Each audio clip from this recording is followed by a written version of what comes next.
Guess who's back? Back again. ZC's back. Tell a friend. And today we are going to be trying something new. Yes, we are going to be trying something different. We're going to be trying an experiment that I hope takes off. For today we are going to be looking at magazines. Ooh, look at that. Ooh, glossy. Ooh, look at how glossy Jack Nicholson as the Joker is there, as well as very low res. Now, back in my day, we didn't have these entertainment news sites or these emailed newsletters or even those twatter feeds where all you youngins get all the up-to-date information about your favorite movies and TV shows. And sometimes your least favorite movies and TV shows. Yes, instead, back in the day, we had to buy one of these. We had to subscribe to these things called magazines. This one is Starlog, the science fiction universe. Number 146. I have not read this. I just grabbed this because it was lying around the house and I needed something to stand in for a magazine for this opening bit. Yes, before the joys of the internet, this was the only way you could get news about new and upcoming movies and your favorite actors and directors. And yeah, so you can open it up. You get some information about a movie. This one is Young Einstein. And you can get some ads for some sci-fi themed lobby cards. You can get some more ads for some back issues. You can get an article about some kind of fantasy novella series that I have never heard of. Somewhere in here you can get fan mail. Yes, here's Fan Network right here, up there, and then down here you get all the updated information about upcoming conventions that you can attend. So yeah, this is how you got all your information about the things you like back in the day. And sometimes, if you were lucky, you even got some pictures in color. Yeah, magazines are just a hit of nostalgia that you don't get from these specialized new electronic sources of news. Which, yeah, technically you are getting better news for today because you can get them from all sorts of different sources and they can always be there where you want them. And hey, you mostly get them for free. But, there's just a feeling about magazines, just a hit of nostalgia that is completely absent. So I figured, why not bring some of that nostalgia back? Yes, for this series, hopefully, I am going to be showing you some magazines that I did follow along with that are true and dear to my heart. And for this one, we are going to be looking at Disney Adventures. Yeah, this was a magazine that I followed for, well, technically not that long, but that's just because I couldn't get it after a certain while. But this was a magazine series that I was introduced to around the early 2000s. I borrowed them from the library, stole them technically. Hey, I was 9. I didn't know you weren't supposed to take magazines home from the library. And, this is just one of those magazines meant for kids. So you got some news stories and some puzzles and some comics.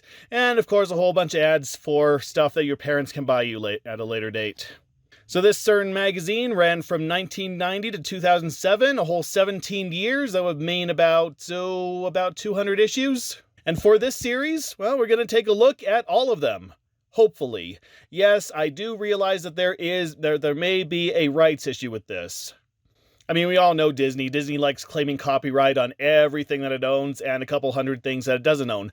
But I'm pretty sure we can get away with this. I'm pretty sure that even Disney's not going to claim a video on a long-defunct magazine full of outdated news, outdated characters.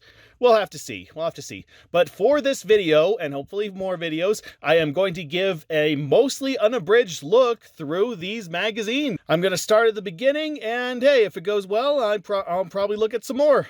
Now, just a couple heads up, this is just going to be me skimming through the magazine here live. I was thinking of scanning in the magazine and putting the scanned images right in front of the screen while I was reading along, but then you can't really see my fingers and you can't see my personality, if I have any of that. Plus, I'm already pushing my luck looking through a whole magazine, so yeah, I'm just gonna stick with just looking through this through my view screen.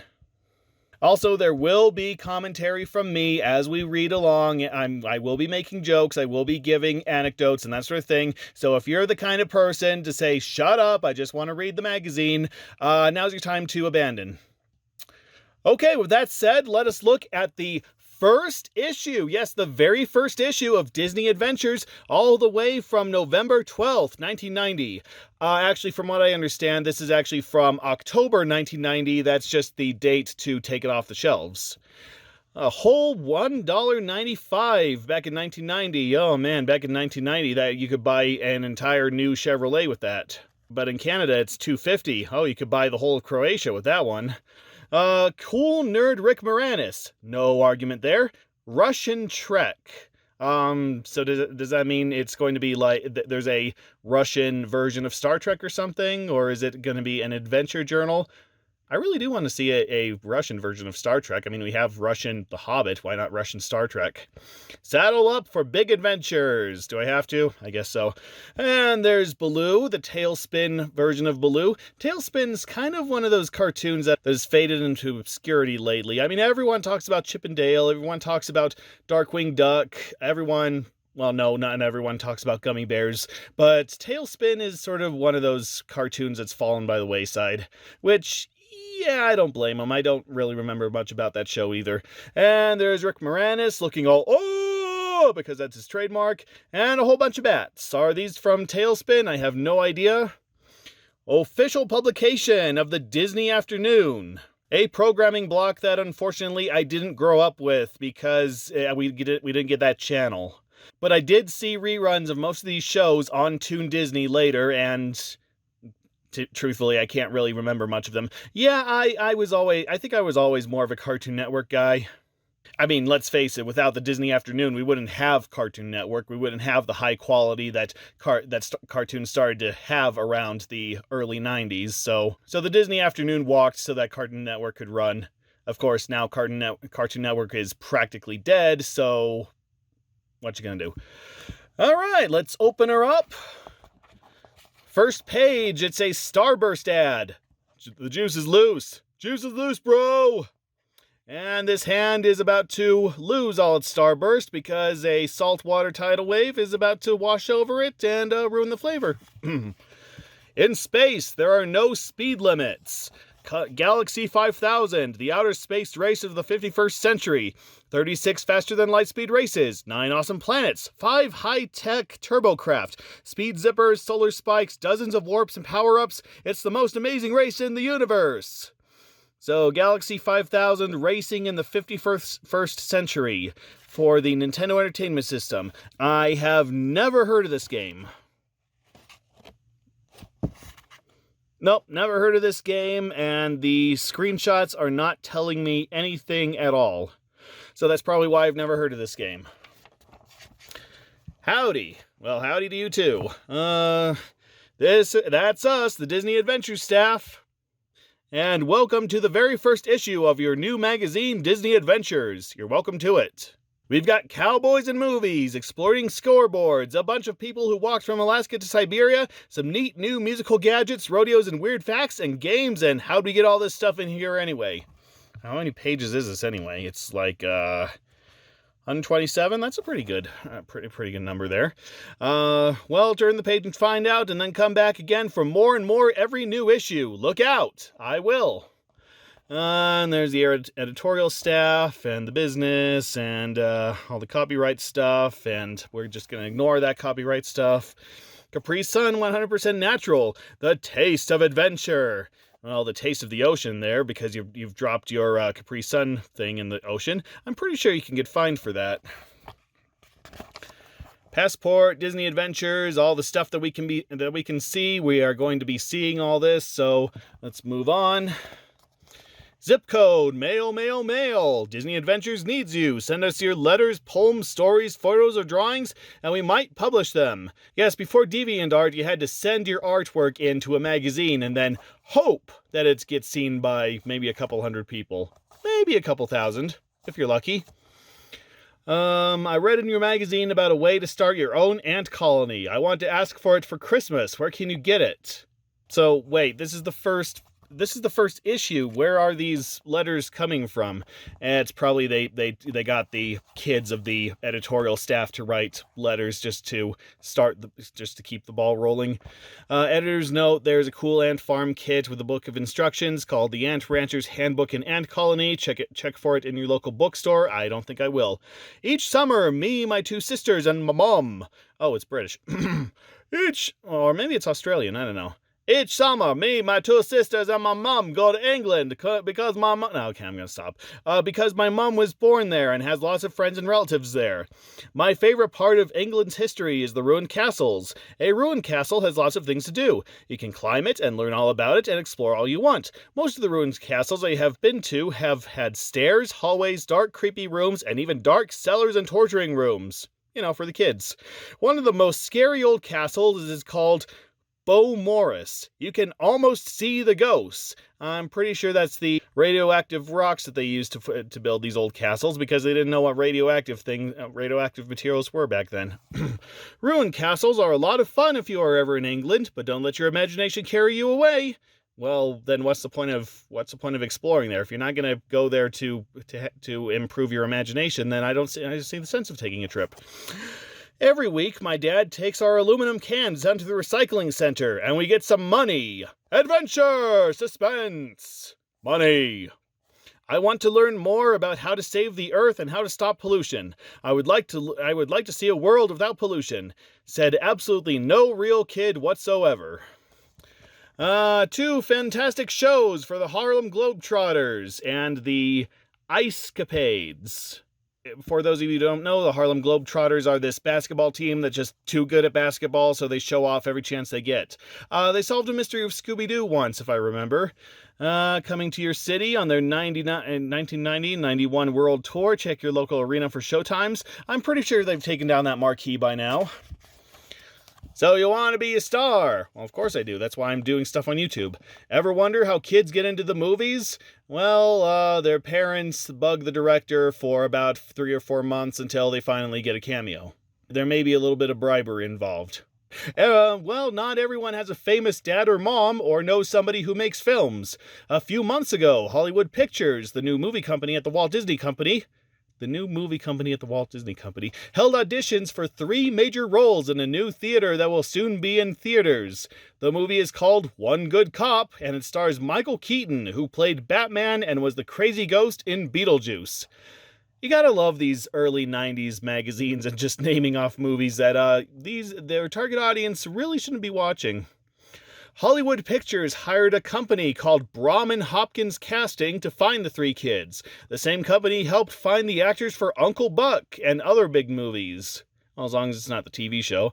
They printed announcements that said they were looking for 3 great girls who are smart, lovable, and totally natural. Sadly, they only got 2.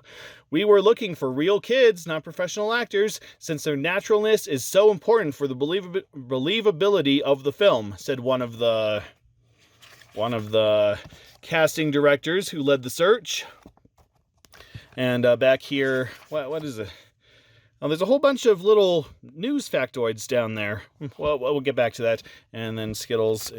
In the new movie, the 3 girls play the young daughters of a cop whose wife has died. Of the common movie disease of get the woman out of the picture as quickly as possible-itis. He is killed in the line of duty, and the girls are temporarily adopted by his partner, played by Michael Keaton. He is killed in the line of duty, and the girls Okay, the girls turn his life upside down. It's a heartwarming slapsticky movie about 3 orphans whose parents have died tragically. I have never even heard of One Good Cop. Did that go anywhere? I don't know. Is that on Disney Plus? I don't know. How does a casting call like this work anyway? The casting director explained, we really start by just talking to each of the kids, trying to observe their personality and character. After everyone is seen, the team doing the interviews compares notes and narrows down their choice. Then the smaller group of kids is called back and begins practicing for the auditions. Some more kids are cut, and the select group actually gets to audition for the director of the movie. The 3 girls who were chosen for One Good Cop spent 2 weeks in New York and several more weeks filming in Los Angeles. The movie will be released next spring, and then we will immediately forget about it because I have never heard of it, and I'm pretty sure nobody else has either. Disney Beat. Disney's classic Peter Pan flies into video stores this fall. Well, what is it? Does it fly or does it fall? Disney MGM Studios theme park in Florida begins a 5-year expansion designed to double its size with the opening of the Honey, I Shrunk the Kids Adventure Zone next month. And that would last for about 20 years, and it has currently been demolished, from what I understand. And we got Skittles. We got Skittles on a plane. We got Skittles that are sour. We got Skittles that are tropical. And we got some wild Skittles. Let's see. Andrew Lloyd Webber, creator of Cats, will help create a new musical show called Noah's Ark to open in 1992 at Walt Disney World. And then a couple years later, Argentina will create a cartoon movie based on Noah's Ark. And it will feature a panther with very large melons.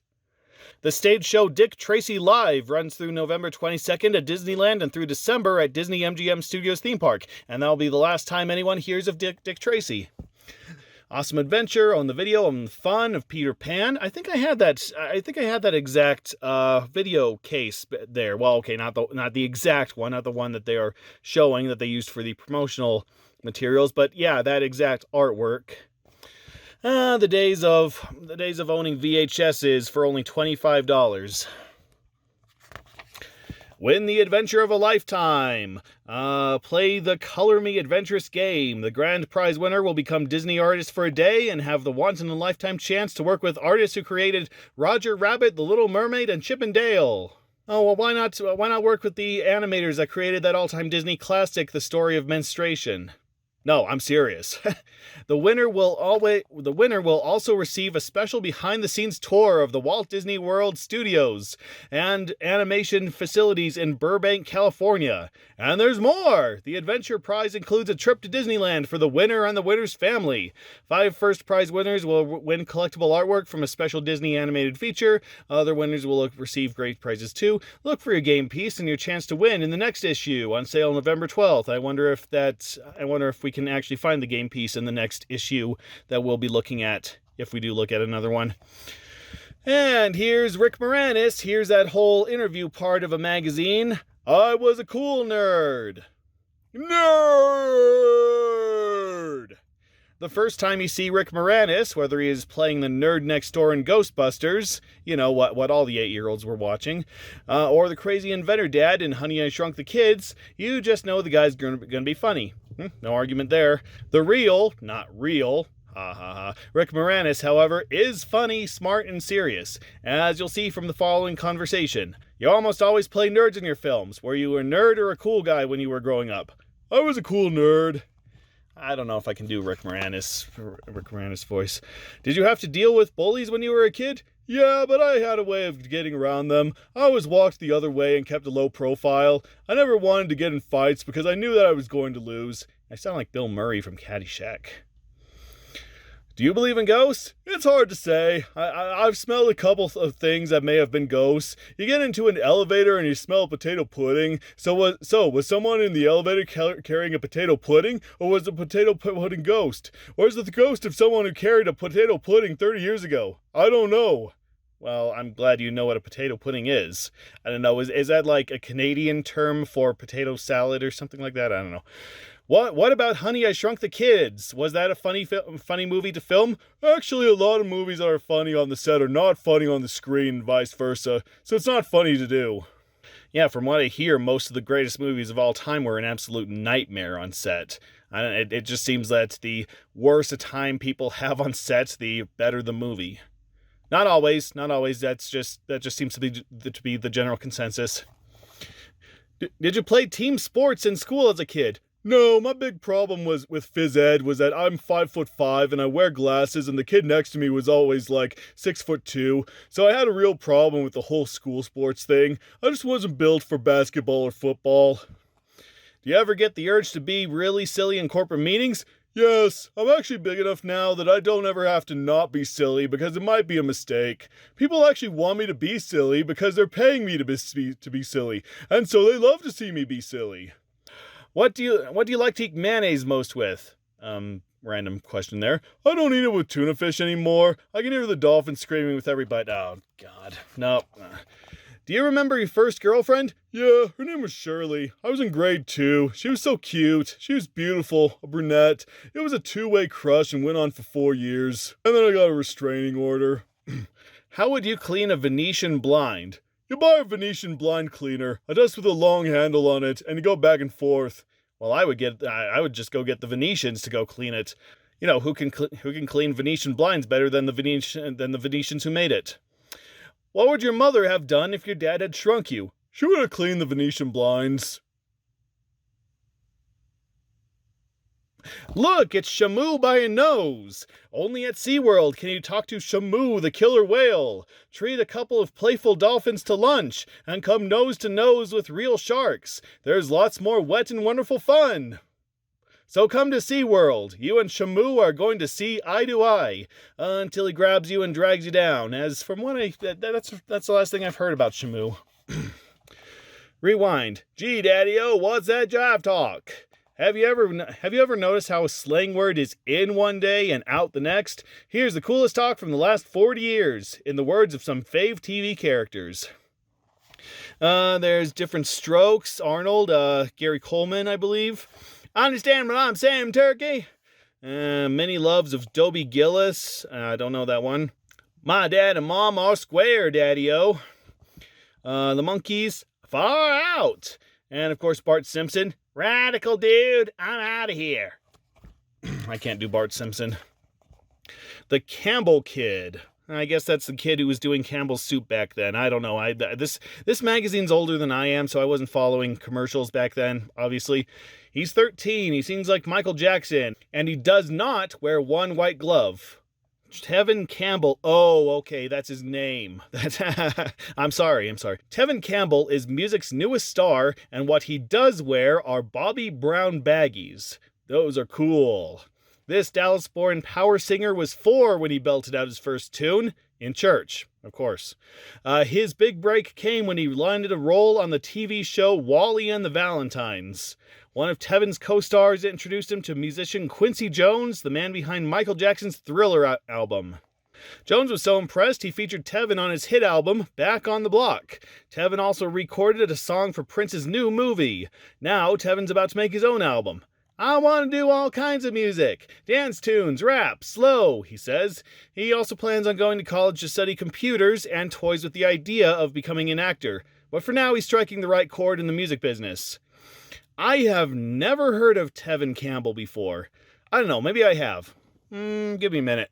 Okay, I looked him up. I still don't know his music, but I do know him because he's the pop star from a Goofy movie. Yes, he voiced or sung as the pop guy Power Brick, Power Line, Power, something like that from a Goofy movie. So I do know this guy. I just don't know this guy.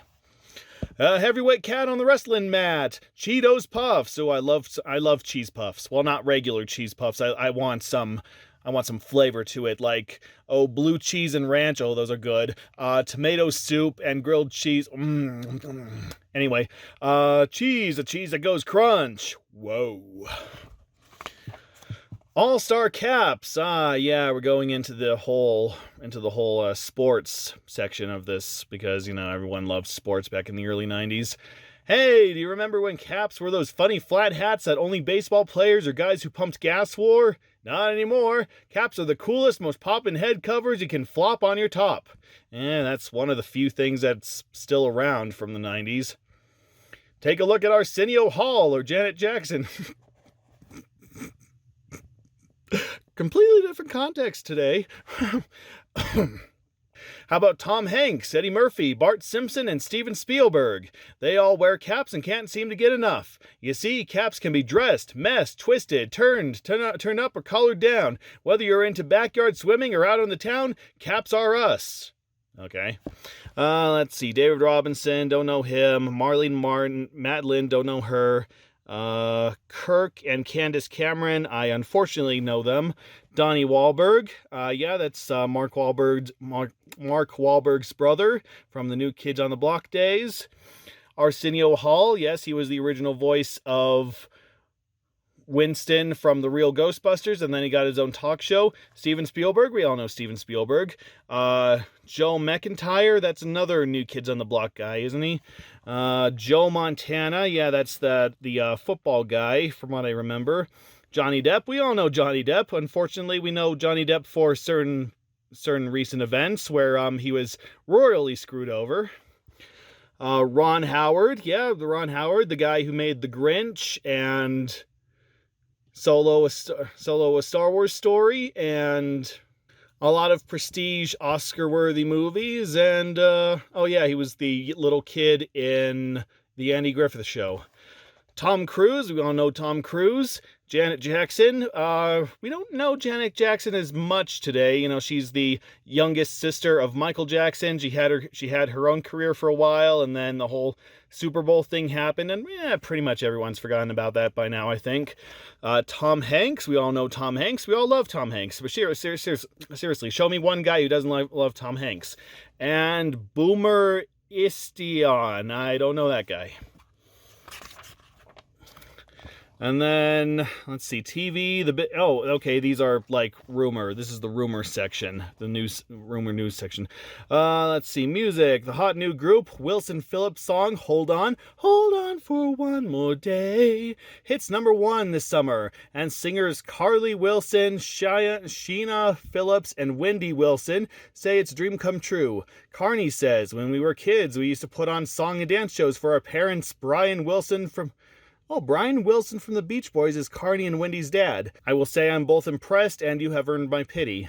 Now we're on the radio and we toured with Richard Marx. Ooh, once again, you have earned my pity. Speaking of Richard Marx, do we have to? The singer is giving proceeds from his smash ballad, Children of the Night, to shelters for teenage runaways. Janet Jackson is also giving to a good cause called Cities in School, which encourages kids not to drop out of school. I'm not even going to touch that one. The big news this fall is the Disney Adventure with Chip and Dale, DuckTales, Gummy Bears, and the all-new Tailspin. Funny man Keenan Ivory Wayans is a master of comedy, especially in the skits he does on the TV show In Living Color. No argument there. We love doing outrageous impersonations of Milli Vanilli and Arsenio Hall, he says, laughing. Yeah, I can't do his voice either. What's Fred Savage's career philosophy? Yeah, that's Fred Savage right there. You know, he was a child star from around this time, and now he does Dancing with the Stars, I think. He hosts Dancing with the Stars, something like that. Oh, and he was also that blue octopus in the Nick Jr. show. What's Fred Savage's career philosophy? I make all my decisions on the basis of fun, he says. So that's why he chose to star in The Wizard and Little Monsters, huh? Yeah, maybe should have thought those over for another couple seconds. The Cosbys or The Simpsons? The Cosbys, they completely changed the subject there. Oh, well, whatever. The Cosbys or The Simpsons? Who will win their Thursday night showdown on competing channels? Well, I'll tell you which one is still on after all these years. That has not been completely canceled. You tell us, has hip rapper Will the Fresh Prince Smith gone Hollywood? Just last year he sang the hit rap song Parents Just Don't Understand, and now he plays a city kid who hits the... I'm sorry. Now he plays a city kid who hits the ritzy city of Bel Air in The Fresh Prince of Bel Air, a sitcom with a beat that airs Monday nights on NBC. And he has done absolutely nothing since then. We don't know anything about Will Smith, especially not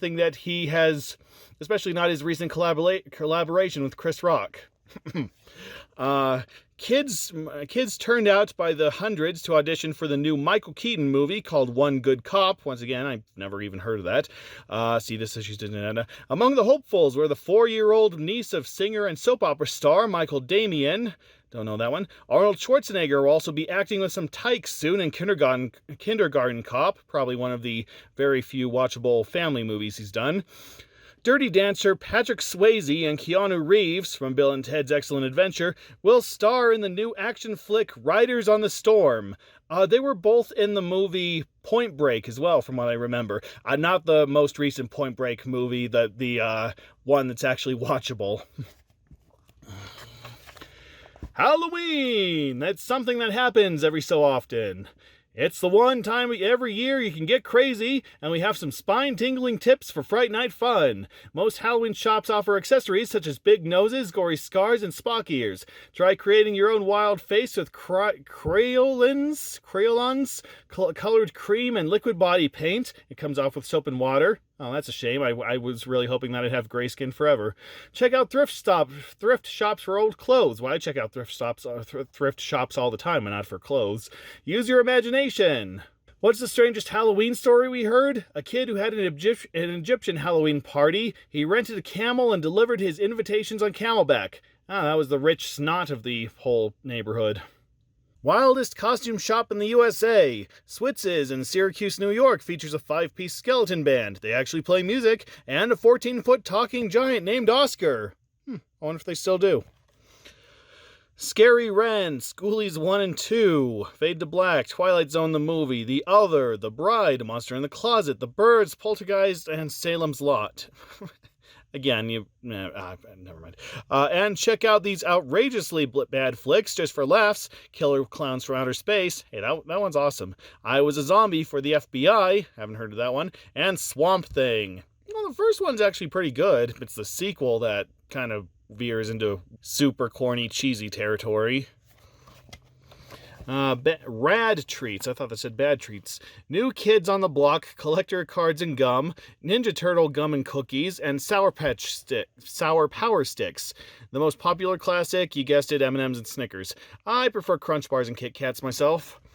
Favorite costumes this year? Teenage Mutant Ninja Turtles, minus the pizza. Well, yeah, you had like the first movie out this year, I believe, so of course everyone wants TMNT. Dick Tracy and 1940s Crime Stopper duds. And this will be the first and last time Dick Tracy is ever relevant. Bart Simpson and Marge Simpson, if you can keep her hair up. Yeah, this is the year that The Simpsons actually premiered, from what I understand, after being associated with shorts from the Tracy Ullman Show. Alienation, just put a bald cap over your head with swirls drawn. What? I've never heard of that one. Alienation, is that like a band that was back then, like some sort of pop band? I don't know. Okay, I checked. Alienation, not Alienation, was a movie followed by a TV show, followed by a lot of TV movies back in the late 80s, early 90s. It was about this alien family that migrated to Earth, and they're just aliens living among humans, except not in the Third Rock from the Sun or Solar Opposites kind of way. They're actually aliens. They're actually standing out as aliens, and they're just sort of accepted as immigrants. Sounds pretty good, actually, and from what I understand, it was actually pretty good when it was first broadcast. It was just canceled due to low ratings. I don't know, maybe I'll have to check it out one day. And pick up Elvira's Halloween Haunts and Horror Sounds of the Night for great party sounds. Personally, I prefer the Will Smith classic A Nightmare on My Street, but hey, to each their own. Hang tough, be a rescue ranger. Join Chip and Dale's Rescue Rangers to thwart Fat Cat's evil attempt to take control of the city. Chip and Dale, those pint-sized but courageous Disney detectives, have received another desperate call for help. The evil Fat Cat has kidnapped their friend Gadget. His sinister goal to use her inventions to take over the city. Journey from the darkest depths of the slimy sewers to the electrifying heights of the live telephone wires. Defend yourself against Fat Cat's army of henchmen and robotic creations. Many challenges lie ahead of you. Avoid mechanical dogs, hawk bombers, and killer bees. Play alone or with a friend to locate Fat Cat's headquarters and thwart his diabolical scheme. Join Monterey Jack, Zipper, and Gadget on this action-packed adventure. Yeah, the Chip and Dale Rescue Rangers game for the NES, an all-time classic. You know, you control one of the Rescue Rangers, and you just go around and you pick up boxes and you throw them at enemies, and it's fun. And I especially know it because they made some unofficial ports to the Genesis. Recently, some Russian company made unofficial ports to the Genesis. And there's also the unofficial third game called Squirrel King, which uses a lot of the sprites, a lot of the layouts, the mechanics, but updated for a Genesis game, a Genesis system. And actually, that's pretty good too. It's one of the few functional pirate Genesis games. And then there's also that somewhat hack that changes the first level to a Super Mario theme, changes the sprites to Super Mario, has Bowser as a first level boss. And yeah, honestly, if you haven't played the game, then check out the official Nintendo Entertainment System game, not the unofficial Genesis ports, but do check out Squirrel King if you get a chance. And speaking of Chip and Dale, we got our first comic, Chip and Dale Rescue Rangers in the Cheezo Cheaters. Yeah, for some reason this magazine has its comics all over the place. It just every so often it'll have a comic. From what I remember, in later issues they will put all their comics in its own section at the end of the magazine. But in the meantime, let's see. Chapter 1, The Robbery That Wasn't. Ooh, this is a multi-part. We have to get the other issues if we want to see how it ends. Alright, I am going to completely fail at voice acting here as well. Now, who's talking? I believe that's Chip. Chip is the one in the Indiana Jones get-up. I believe so. Gadget, the doctor said to take a chunk of this cold tablets before bed tonight and another chunk tomorrow morning. It'll unstuff your nose. I think your cold is going away already. It's been 5 whole minutes since you last sneezed. Achoo! Well, whoops, spoke too soon. Gadget, hold the wheel. That was close. Maybe I should drive. Yeah, your sneezes are dangerous. I suppose you're right. Help, thief! Huh? They're stealing my cheese! It's our cheese from now on, pal. Hey, look, Rescue Rangers! Okay, let's go!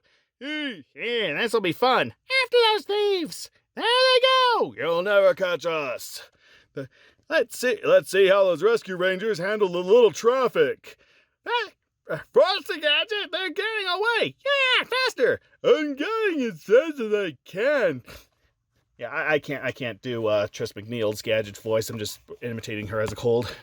I don't know who's saying that. I see them! They're turning into an alley up ahead! Turning into an alley? Are they magicians too? Vroom! Vroom! Oh no, it's a dead end! Hit the brakes! Arg! Eek!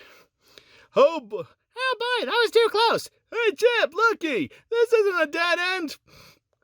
I don't get it! The thieves just disappeared! Where did they get that spiffy car? I've never seen anything like it! I probably switched the voices there.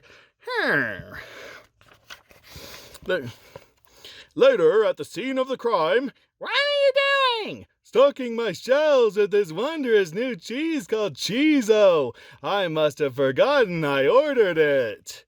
Fortunately, my new suppliers didn't forget to come by today. Suppliers? Those guys were thieves! They stole your cheese! You yelled for help! Oh, you're mistaken. I've never been happier. This new Cheezo is going to outsell all other cheese on the market. I'll be a rich mouse. I don't know, can it outsell Wensleydale? Here, smell. Captivating aroma, isn't it? Thank you, bud. I can't smell a thing. Take a free sample home with you. Later, at the Rescue Rangers headquarters. This whole robbery just doesn't make sense. Well, suddenly she doesn't have a cold. But the shopkeeper was right about one thing. Cheezo sure does smell good. Too bad you're all stuffed up, Gadget. Well, not anymore. Oh, it's delicious. Wait till Monterey Jack. Oh, boy. Crocky, that's the best cheese I ever smelled in my life. Gangway! Well, clearly this isn't Monterey Jack because the second they picked up the cheese, he would be right behind them. That's how much of an addiction to cheese he has in the show. Oh, much more. Got any more? No, Mr. Big Hog, you ate it all. Oh, sorry, mates. Got a mite carried away there. But that smell. What kind of cheese is that anyway? It's new! It's called Cheezo! Funny, never found a button in cheese before. I don't know what accent I'm giving Monterey Jack. Something fishy is going on, and Cheezo is at the bottom of it. We've got to investigate. Let's start at the Cheezo factory. The address is right here. I can't stand it. Give me that. What did he... Oh, he ate the wrapping. Okay, I get it.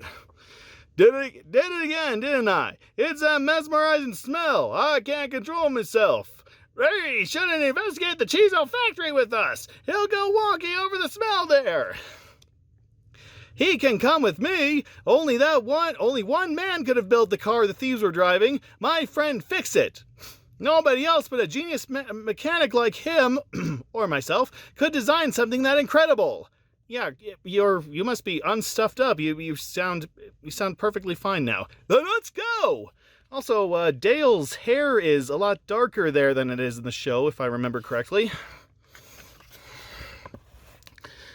I've known Fix-It since I was little. He was my father's friend. But how did those thieves get a car he designed? Fix-It would never help crook. Oh, wait, was that you had to talking or Monterey Jack? Yeah.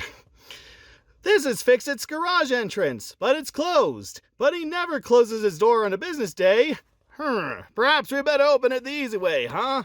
Bam!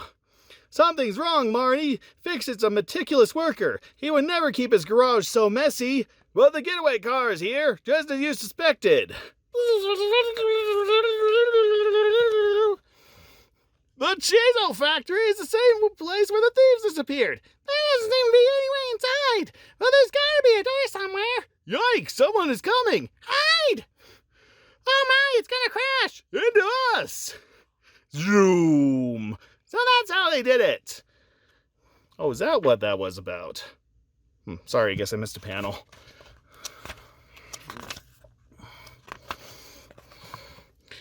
Hurry! Maybe we can make it before the secret door closes. My whisker! Come on, Dale. They went that way. Oh, no. Come on, the Dale. They went that way. Yep, this is their place, all right. And I bet our thieves are somewhere upstairs. Making cheese out of garbage is the I've never heard that one. Of this operation. I'm a G. Oh, okay, I know who's talking. Making Cheezo out of garbage is the coup de maître of this operation. I'm a genius. Here, a certified genius. Oh, that slime down there needs a single drop of cheese nip, and those crummy little rodents think they're eating ambrosia. Fix it, if you would, please. That's Fix-It. Oh, I get it. Chip is saying that's Fix-It. I thought that he was saying Fix-It, and they said his name. That's Fix-It, and he's looking for Fat Cat. And we got some concentrated essence of cheese nip. Don't spill any, Fix-It, or you'll pay with your hide.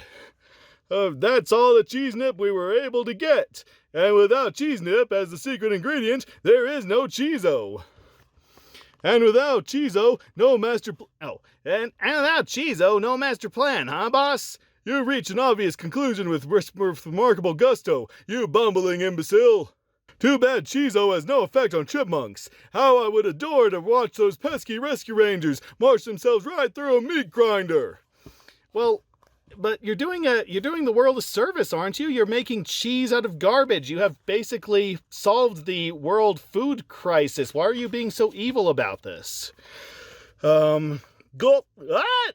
Two ladies droppers. Hey, look out! Oh, I was wondering when you two would show up. Your friends are already here. What are you doing with them, you bully? Tut, let's not be inhospitable. Your guests. Look, I even have a gift for you. Think of it as a last meal. Throw them in with their miserable companions. Ah! End of chapter. Oh, okay, so I guess we do get the whole story. Who's talking?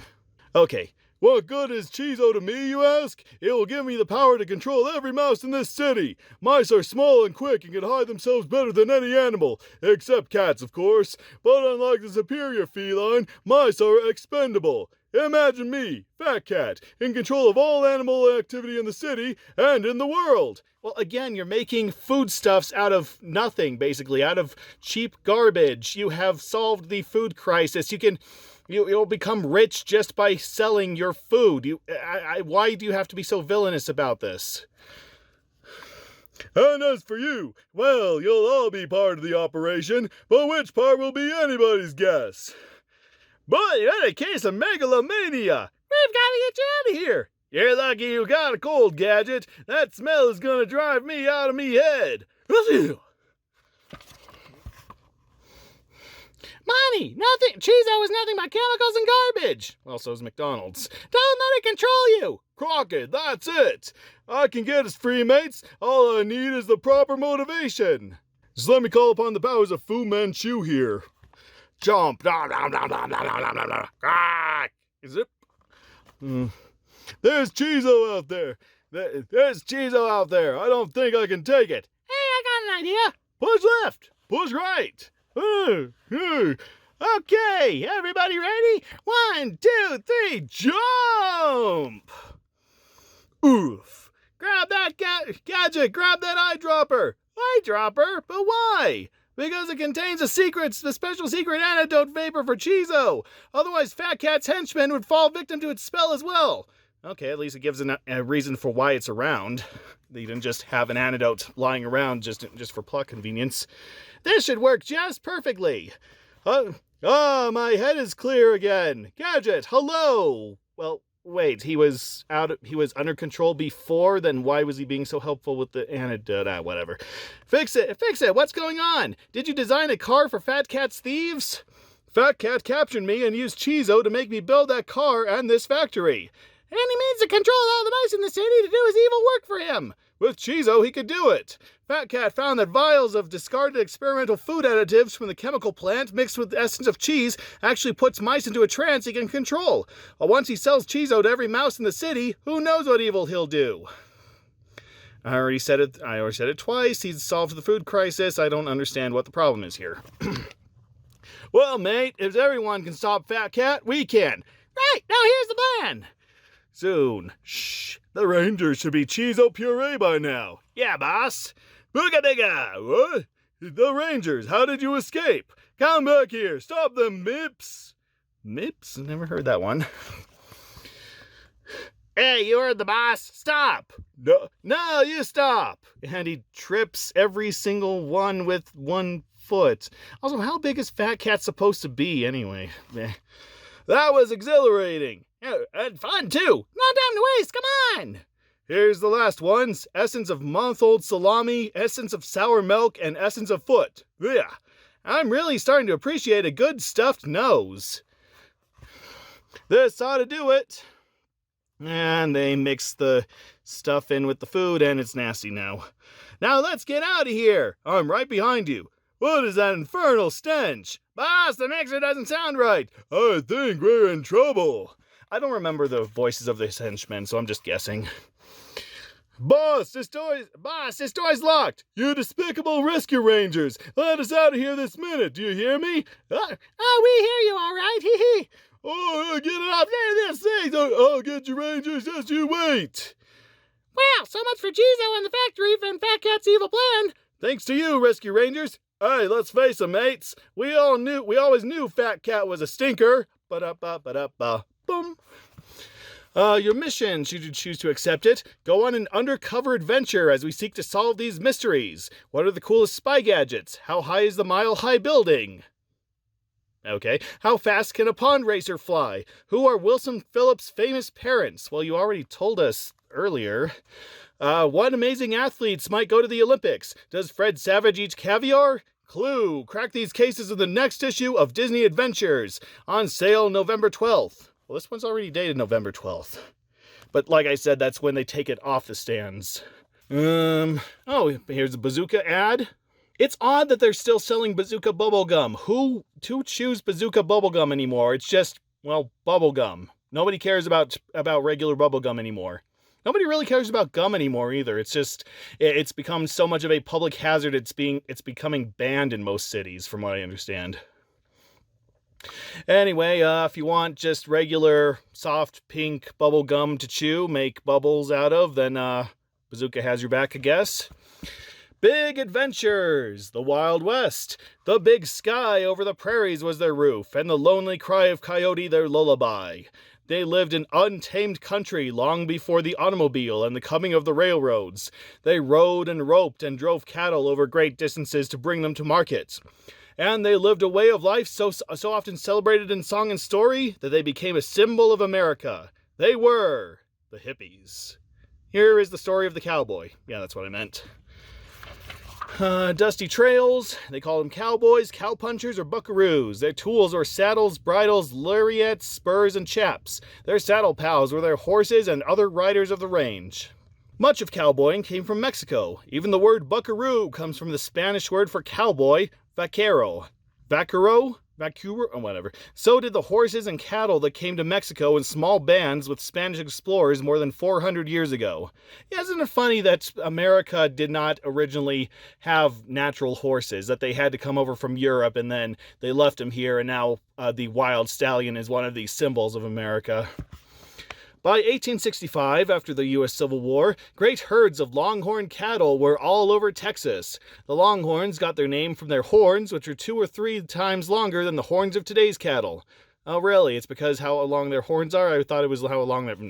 The longhorns were branded by their owners with initials or some other kind of symbols. Nowadays we use microchips. Some folks use a double circle or even a broken arrow.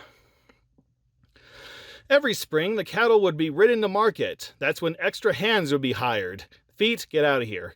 At first, the new hires were just from Texas. Later, they included Mexicans, Native American Indians, blacks... Can't say that one anymore. Black people and boys from back east looking for adventure. And most of them died. Their jobs included ranch chores, such as tending the herds to prevent straying, branding, and of course, cattle drives. During the summer, the cattle drives began, and herds were walked over great distances to markets in other towns or states. The drives took forever because the cattle had to be walked slowly so they wouldn't lose weight, which would make them worth less and money when sold. I never thought of that way. Actually, that does remind me of there's this old Hanna-Barbera cartoon starring the lamb. There was like a cartoon series with a lamb and a fox. I don't remember what the name of it was, but there was one joke with that where the fox told the lamb, "Stop running, you'll lose weight," and that's what I think of. Though there were no roads in the West in those days, but there were trails. One of the best known of these was the Old Chisholm Trail. I'm positive I said that wrong. The cowboys worked in teams and had specific jobs. Some rode point at the front of the trudging steers or drag behind them. Some cowboys rode alongside the herd, preventing bunch quitters. At night, the cowboys took turns at night guard, because Night Trap on the Sega CD hadn't been invented yet, riding quietly around the sleeping herd and singing softly to keep the cattle content. Any surprise move or loud sound might waken the herd and start a stampede. Appropriately, the cowboy who took charge of the horses at night was called the Nighthawk. And the Bruce Willis who decided to star in a really bad movie, it was called the Hudson Hawk. Life on the trail was not without its dangers. When the cattle were hungry or thirsty, or when the weather was hot, they were easily spooked or frightened. In an instant, they could be up and running by the thousands. Sometimes the cowboys were hurt or killed by these stampedes. Still, cowboys were happy guys. I highly doubt that. They sang, played poker, and talked long into the night around the campfires. One campfire pastime was to recite from memory the labels on cans of food, which the cowboys called airtights. Well, there was practically nothing else to do around that time, besides looking forward to dying.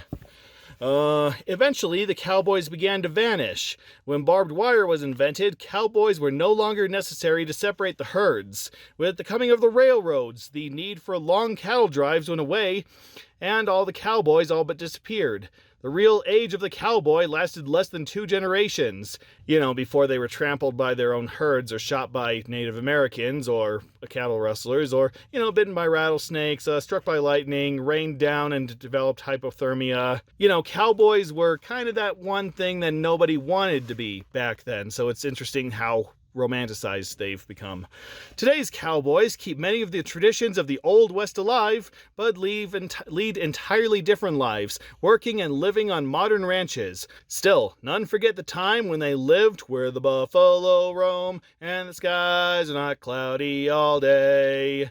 Though they wish they were, because it was freaking hot out there, and they probably developed dehydration, and they were left to die, and the cows probably ate them, because there was nothing else to eat back then.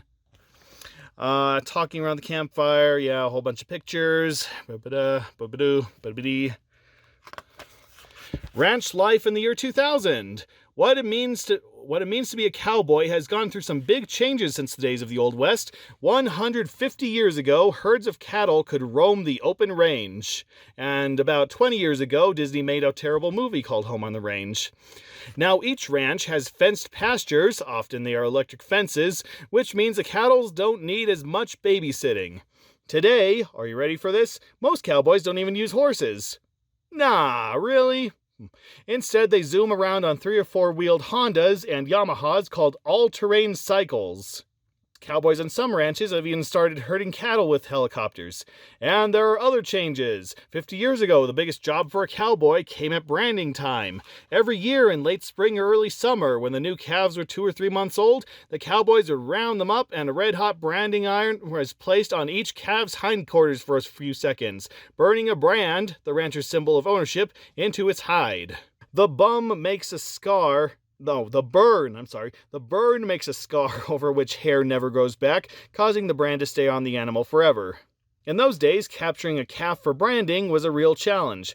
Cowboys would lasso a scared calf and drag it to the fire where the irons were heating. While the calf struggled, 2 other cowboys held its neck and legs as a 4th cowboy branded it. Now the calves are herded into a special corral from which they move automatically into a narrowing chute. Then, one at a time, they are caught on a calf table, a special device that clamps the calf firmly and tips it up on one side. Finally, the calf is branded with an electric iron, vaccinated, dehorned. If horns are left on the males, they get into fights and injure one another, and fly tags are clipped to its ears, all in 2 or 3 seconds. A fly tag works sort of like a flea collar, discouraging flies instead of fleas. Just about everything in a cowboy's life is more scientific now, even the cattle feed, says Wayne DeWitt, a cowboy who owns a ranch in northeastern Montana. It used to be that cattle ate mostly grass, plus some hay in the winter. Now cows are also given special feed grain prepared with vitamins and nutrients. He wasn't speaking there. It comes in big pellets, laughs Wayne, and looks exactly like cow breakfast cereal. Science may now help a cowboy do his job, but the tradition of the American cowboy lives on. Cowboys still display their calf roping and bronc riding skills at rodeo time, and the cowboy profession still attracts people who want a life of freedom under the open prairie sky.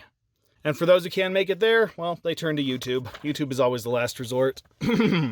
Blazing Buffalo Bill. Buffalo Bill Cody, one of the most amazing men of the Old West, became famous because of a book. A writer named Ned Buntline was looking for a real-life hero for one of his dime novels when he heard about a handsome young cavalry scout named Bill Cody. Some of the fantastic stories Buntline told about Cody were true, and some were pure imagination, but soon everybody in America knew about the exploits of Buffalo Bill.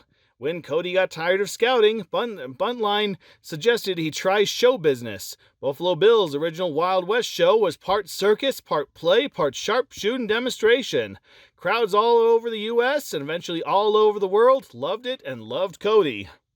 Of all the colorful figures in the Old West, one stands out among them, Calamity Jane.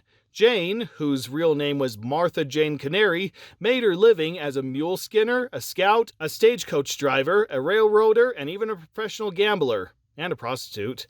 Martha Jane was the daughter of a Missouri farmer and his wife, who, when Jane was 12, packed all their belongings into a covered wagon, called a prairie schooner, and headed west to Montana. The grown-up Calamity Jane was a tall, strong woman with dark brown hair that was often hidden under her cowboy hat. She dressed like a cowboy and could do just about anything any other cowboy could do. Well, besides that one certain thing. Life was hard and dangerous in those days, so Jane quickly became an expert with a 6-gun. One cowhand who had seen her shoot said afterwards that she gave the finest demonstration of firearms he had ever seen. The truth is, Jane was never exactly dainty or what was considered ladylike. She chewed big wads of tobacco, and it was said when she spat out the tobacco juice, she should kill a horsefly from 10 feet away. I'm sure anything that gets covered with tobacco juice would wish that it was dead. Not surprisingly, Jane was comfortable hanging out in the rowdiest saloons alongside outlaws and other desperate men, and she always claimed that the great lover of life was the legendary gunslinger Wild Bill Hickok. Although Calamity Jane was known to be hard and wild, she was also known for a big heart.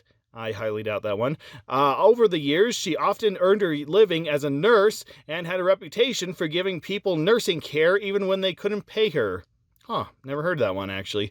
In fact, during the 1878 smallpox epidemic, she volunteered to help the only doctor in Deadwood, South Dakota, when everyone else had refused for fear of getting sick.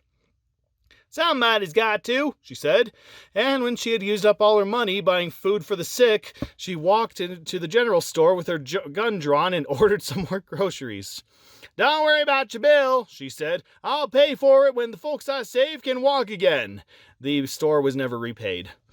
There were two tragedies in Calamity Jane's life. One was the loss of her love, Wild Bill, who she said left her because she was so jealous. The other was the loss of her daughter, Janie. Jane felt her life was too rough for her to be a proper mother to a little girl, so she persuaded a rich friend to raise the girl as his own. Janie actually met Calamity Jane a couple of times, but never knew that she was her mother. The Jack Nicholson effect. Many years later, Janie, who was by then grown up, was given a packet of letters from her mother, the famous Calamity Jane. They began, I like to think of you reading this someday page by page in the years to come after I am gone. Today I am going down to the Yellowstone Valley just for adventure and excitement." She was mauled by a bear. Actually, I don't know how she met her end, but... Disney Adventures, don't miss out, subscribe now, and that's probably where the subscription card used to be. Probably the guy who previously owned this magazine used it to subscribe to some more Disney Adventures, we will never know. I don't know, maybe they used it to pick a lock. Western Roundup, campfire reading. To read more about cowboys, Indians, and the setting of the West, look for these books in your library. What's a library? Big Screen Cowboys. The good old days of shoot-em-ups and cattle drives are only as far away as your neighborhood video store. Bunch of stuff. Oh, they don't have Paint Your Wagon. That's any Western list that doesn't have Paint Your Wagon on it is committing a capital offense. Nonfiction. Saddle Up. Saddles have been around almost as long as people have been riding horses. And until stirrups, part of the saddle you hook your feet into, were invented, people had to squeeze their knees to keep from falling off. Today's full-rigged Western saddles have horns to tie your rope onto and are about twice as heavy as English riding saddles. And then a whole bunch of TV shows, TV music, cowboy music. What exactly is cowboy music? Ranger Doug from the hot Nashville-based cowboy music trio Riders in the Sky, they did Woody's Roundup in Toy Story 2 from what I remember, said that it's about wide open spaces, the beauty of the West, the wonder of nature, and the free life of the cowboy astride his faithful pony. Woody's Roundup, come on, it's time to play. Just see the open kind of corralling the wagons. Do you dream of being a cowboy or cowgirl? No, I don't. Here are some camps to check out. Half of these, I'm pretty sure, are defunct by now. Spurs and stuff. A cowboy's Levi's were styled like today's jeans and worn with a wide turned-up cuff. A handy place to keep nails when he was shoeing a horse. Shoe, horse, shoe. The lariat was 40 to 70 feet long and used mainly for roping cattle. In the early days, it was made of braided buffalo hide and later of hemp. The chaps, hello chaps, were thick leather leg protectors that guarded against thorny brush. The Stetson hat had a wide brim for shade from the sun and a high crown to keep the cowboy's head cool. The bandana, or wipe, could be used as a mask, trail marker, dishcloth, sling, or blindfold for a horse. The old-time cowboy traveled light, needing very few things to get by, and nearly everything he owned served many purposes. For example, he could use his hat as a water bucket for his horse, or as a fan for a slow-starting campfire. The boots had ornamental stitching to keep them from sagging, and a high heel to grip the stirrup. Some cowboys attached spurs to keep their horses moving. And then the horses learned ironworking and showed the cowboys exactly what they thought of that idea. And here's a whole bunch of classic Disney comics. I believe I've read some classic Uncle Scrooge comics, maybe some Tailspin and DuckTales. I do not remember, though. I do not own any of these. I probably should. I actually do wish that I owned some of the older comics, but I don't. At comic shops and newsstands. What are comic shops and newsstands? Those are about as a relic of the past as Cowboys are now.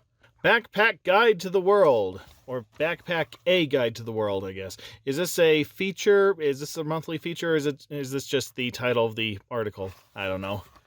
Oshimufo. I'm sure that's how you pronounce it. From Alaska to Siberia. Explorer Paul Shirk had just completed a dangerous expedition, leading the first team to ever successfully reach the North Pole by dog sled when he had this amazing idea. If you put some peanut butter with some jelly between two pieces of bread, by God, that is the best. Okay.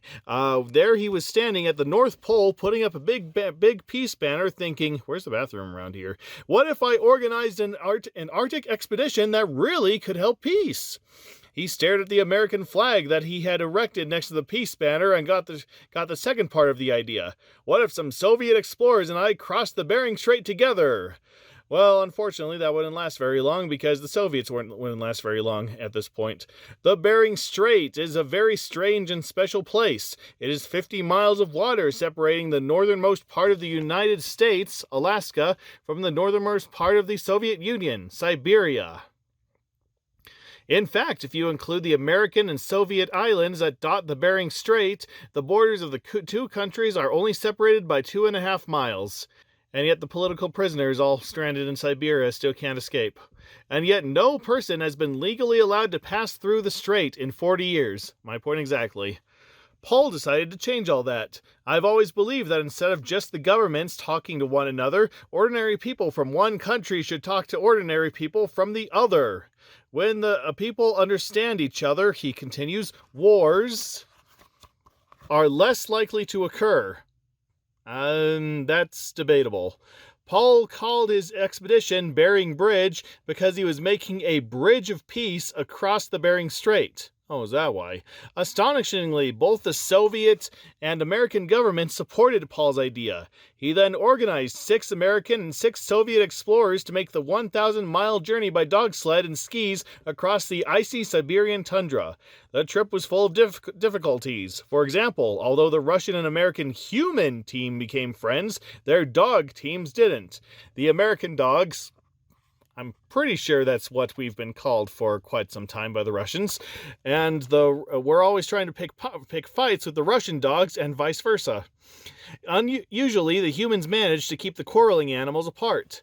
But one night in a storm, the dogs broke loose, says Paul. I don't know how he actually sounds. We didn't hear them fighting. By the time the fight was discovered, Kojotak, Paul's big, lovable lead dog, was so badly injured that Paul was sure he would not survive. It was scary, says Paul. Your survival is dependent on those dogs. However, luck was with Kojotak, whose name means big toes in the Inuit language, when an old Inuit medicine man heard about the problem and offered to cure the dog. He took Kojotak for 3 days, remembers Paul, and I don't know what he did, but when he brought the dog back, he was okay. I'm not going near that one. The most spectacular moment of all was when both teams arrived at the Soviet-American border and were greeted on one side by the KGB Border Patrol, the Soviet secret police, and on the other side by the U.S. National Guard. These guys have been watching each other for 40 or 50 years to make sure nobody crossed, says Paul, and now they were shaking hands and giving each other gifts. Hopefully nobody gave the Russians a copy of Indiana Jones and the Kingdom of the Crystal Skull, or Stranger Things Season 3.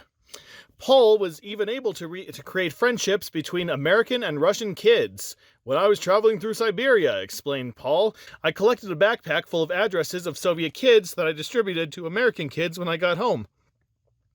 So now there are kids who have pen pals in the Soviet Union. I really believe kids play an important role in expanding foreign relations. Kid diplomacy, you might call it. If you're unoriginal. There's people, and there's the strait, there's the bearing. I hope you got a bearing on the strait. And did I miss something on this other? Yeah, there's more people. The Bering Bridge team triumphantly reaches the border between the US and the USSR. Soviet Inuit children approach the first foreign visitors they've ever seen below. 2 months after the expedition, the Soviet government released this special airmail postage stamp.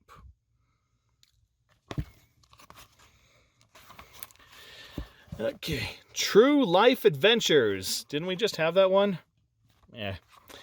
Mystery monster. In Tasmania, an island near Australia, they call this animal the bunyip, and they say that it is as big as a cow. But is it real, or is it only a legend? The natives say it has the head and neck of an emu bird, the tail and mane of a horse, and the flippers of a seal. But the legend of the bunyip has probably grown because of the many sightings of seals and crocodiles, and because of that thing in Australia where you push a button and this big green monster comes out and roars at you. Yeah, there's some kind of tourist trap in Australia in some area of a park where this animatronic green bunyip monster rises from the water and screams at you if you push a button. They did some remodeling on it recently because the original had been around for like decades and it was heavily decayed, so then they replaced it with a more cartoonish thing. It's a very fascinating story, honestly. It's one of the more popular instances of submechanophobia. You should really check it out on YouTube if you can find it. Miniature monsters. Many strange animals live down deep at the bottom of the ocean, but because of the scarcity of food and the tremendous pressures caused by the depths, most of these unusual animals are only a few feet in length or less. Because of their slow body processes, some of these deep-sea demons could live for hundreds of years. Not that you want to live hundreds of years, it's you bring your Xbox down there, it's going to get crushed immediately. Fright Night! There is a very fine line separating the world of the living from the world of the dead, and that fine line is called Twitter. And on one night every year, that line all but disappears. Halloween! Thousands of years ago, the Celts, a race of people from Ireland, Britain, and Scotland, feared one night more than any other, the evening before the festival of Samhain. I believe that's how you actually pronounce it, Samhain. It's not how it's spelled. Lord of the Dead, where they thought evil spirits walked the earth. The Celtic priests lit great bonfires, begging the gods to protect the harvest and reveal what the coming year would bring. Hundreds of years ago, the Celtic religion was gone. Samhain was forgotten, and his festival was changed to All Hallows Eve, a celebration of the saints. And yet, sometimes, old beliefs refuse to die. People were convinced that the night before the celebration, All Hallows Even, was a time when the souls of the dead would come back to visit their former homes, searching for warm memories and cheerful greetings. Great bonfires were lit, but now their purpose was to guide the friendly spirits and to frighten off the evil ones.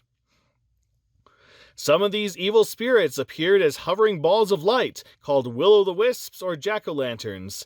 As an Irish legend tells it, a man named Greedy Jack conned the devil into turning himself into a coin so Jack could spend it for a sinful purpose. Greedy Jack decided to keep the coin. He finally let the devil go after the devil promised he wouldn't take Jack's soul. When Jack died, he was turned away from heaven for being too greedy. The devil, sticking to his promise, also refused to take him. But where will I go? Jack pleaded. It's dark out here. The devil laughed and tossed him a lump of burning coal. Jack put it in a hollowed-out turnip and has used it to light his way ever since. Nowadays, Irish children hollow out potatoes, English children use large beets, and we carve pumpkins to make our jack-o'-lanterns.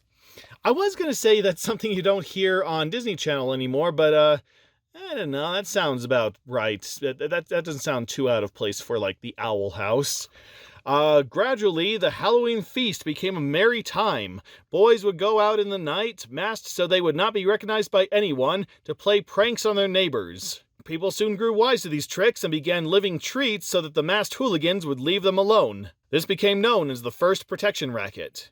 Finally, the masks became full costumes, and children knocked on neighborhood doors demanding trick-or-treat.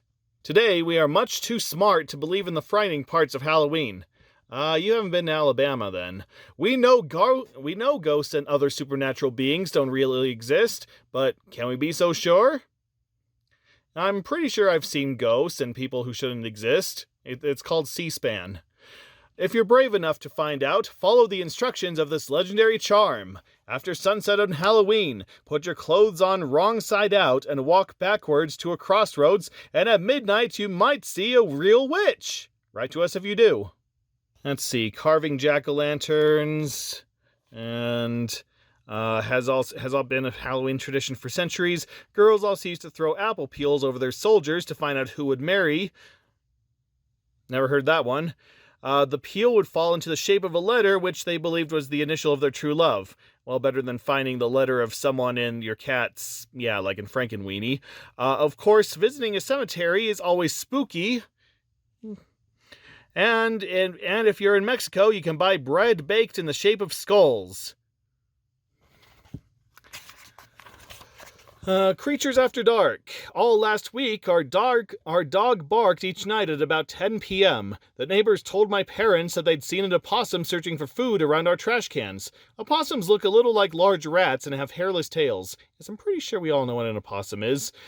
Female opossums carry their young in pouches like the opossum's relative, the kangaroo. I spent hours each day checking our backyard hoping to see it. Then I asked my science teacher how I could get it to come back to our yard. First, she told me that my best chance for seeing the opossum was after dark. Opossums are nocturnal, which means that they sleep during the day and go about their business at night.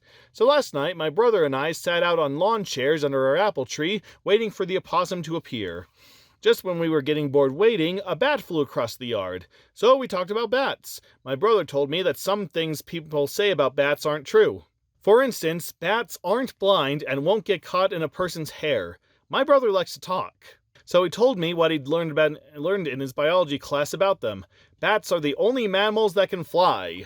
Bats have very sensitive hearing. In fact, they get around by a form of radar. They make high-pitched sounds, which we can't hear, that bounce off objects and back to the bats, and that help them fly in the dark. And a mother bat can recognize her own baby even though she may live in a cave with millions of other bats and their babies. There are vampire bats that drink the blood of other animals, like cows, but most bats eat fruit or insects. The bats that fly around our backyard are insect eaters, which means that they help keep the mosquito population under control. They catch insects with their mouths and with their wings. My brother and I watched the bat until we heard a rustling sound under our chairs. We turned on our flashlight just in time to see 6 tiny field mice, and then the bat ate them. Mice, like opossums and bats, are nocturnal. The mice were carrying off some of the apples that had fallen from the tree. Although I never got to see the opossum, I'm not too disappointed. My brother and I are going to the zoo on Saturday. Our zoo has a section with dim lights for nocturnal animals. I'll be able to see an opossum there, and I won't have to stay up all night listening to my brother to do it. You will have to stay up all night listening to your brother afterwards, though, with how you say he likes to talk. Adopt an animal. Here's the deal. You give the Los Angeles Zoo $30,000, no thank you, and they give you a warthog, double no thank you, which is a wild African pig with big tusks like trombones and warts on its face. Well, they don't really hand over the animal, which is probably for the best. Yeah, they do hand over the meerkat, though. They keep it for you at the zoo, but you are declared its adoptive parent and allowed certain privileges. First, you can say to your friends, I wonder if my warthog is thinking about me right now, or let's go down to the zoo and visit my warthog. And if they won't let you, well, Hakuna Matata. Then you get to name your warthog anything you want. I think I already made enough jokes in that department. You might think it funny to give it the name of someone who bothers you a lot. It just occurred to me this was made before The Lion King, wasn't it? So, You might think it funny to give it the name of someone who bothers you a lot. Maybe you're a White Sox fan and Jose Canseco bothers you a lot. So you name the warthog Jose. No way, Jose. Imagine yourself standing at its cage, admiring its warts and saying, Hello, Jose. How are you, Jose? After a while, the name you choose and your own name are put on a brass plaque, and there's a ceremony so you can show off and you and your animal can bond. Right now, the Los Angeles Zoo is offering for adoption an American flamingo, $1,000, an alpaca, $7,500, an Arabian oryx, $15,000, and a very rare Indian rhinoceros, $100,000. Most snakes are a bargain at about $1,000. There are other animals too. You and your friends, or maybe your class at school, could raise some money, call your local zoo, and have someone try to sell you a zebra. Or you could buy it in a Super Nintendo. Nearly every zoo has a similar program, and then a bunch of numbers, or you can just go for the Warthog in LA. And here we go with another comic. Tailspin, Louis Ristorante. Oh, oh, oh, oh, oh, oh, oh, oh, oh, oh, oh, oh, yeah, tailspin, oh, yeah, tailspin. I'm required by law to say that every time there's a tailspin reference. Oh, I didn't say that on the front cover, did I? Oh, well. Okay, there's a huge brawl in Louis' restaurant. Where'd that bear go? Out the back door if he's smart. I don't really remember what kind of voice they gave him. Just calm down, cuz. How about a root beer on the house? I won't go outside. I want the bear and the drink in here. You shouldn't have picked on his table manners, Baloo. But Kit, he ate like I know, but you shouldn't have said so. Later, outside the Hire for Hire. Now, don't go telling Rebecca we were at Louis. We ran out of gas. Yeah, that's it. The sea ducks sprung a fuel leak. How's that sound? Better than another pirate fib. Fib? It's not a fib. It's just a little white... Oops. You're late. Again. You were supposed to pick up cargo at 5 o'clock. You know, we had the darndest luck. We sprung a... I'll tell you where you were at 5 o'clock. Louis, right? I'm telling you, it's always Louis. You risk your job, you risk my career for Louis. Tell me, Baloo, what's so great about Louis? So great about Louis? Why, it's the most. I've never found there's so much. Why she didn't fire Baloo in the first episode, I have absolutely no idea. Of course, did I even watch the first episode? I don't think I did. Maybe I watched part of it. Ah, well, I'm sure there's some explanation given somewhere. Oh, Rebecca, I can't explain it. You'd never understand. Fine. If you can't explain it, then you'll just have to take me there. Tomorrow night. I'll expect dinner. You know, this is like a really small town in the middle of nowhere. You'd think that everybody goes to Louis for food. I don't know. If I'm gonna lose this business over some restaurant, I'd at least appreciate knowing what the place looks like. Baloo! She thinks it's a restaurant! How are you gonna tell her? I'm not, but we're gonna tell Louie. I just hope I own a tie. The next evening.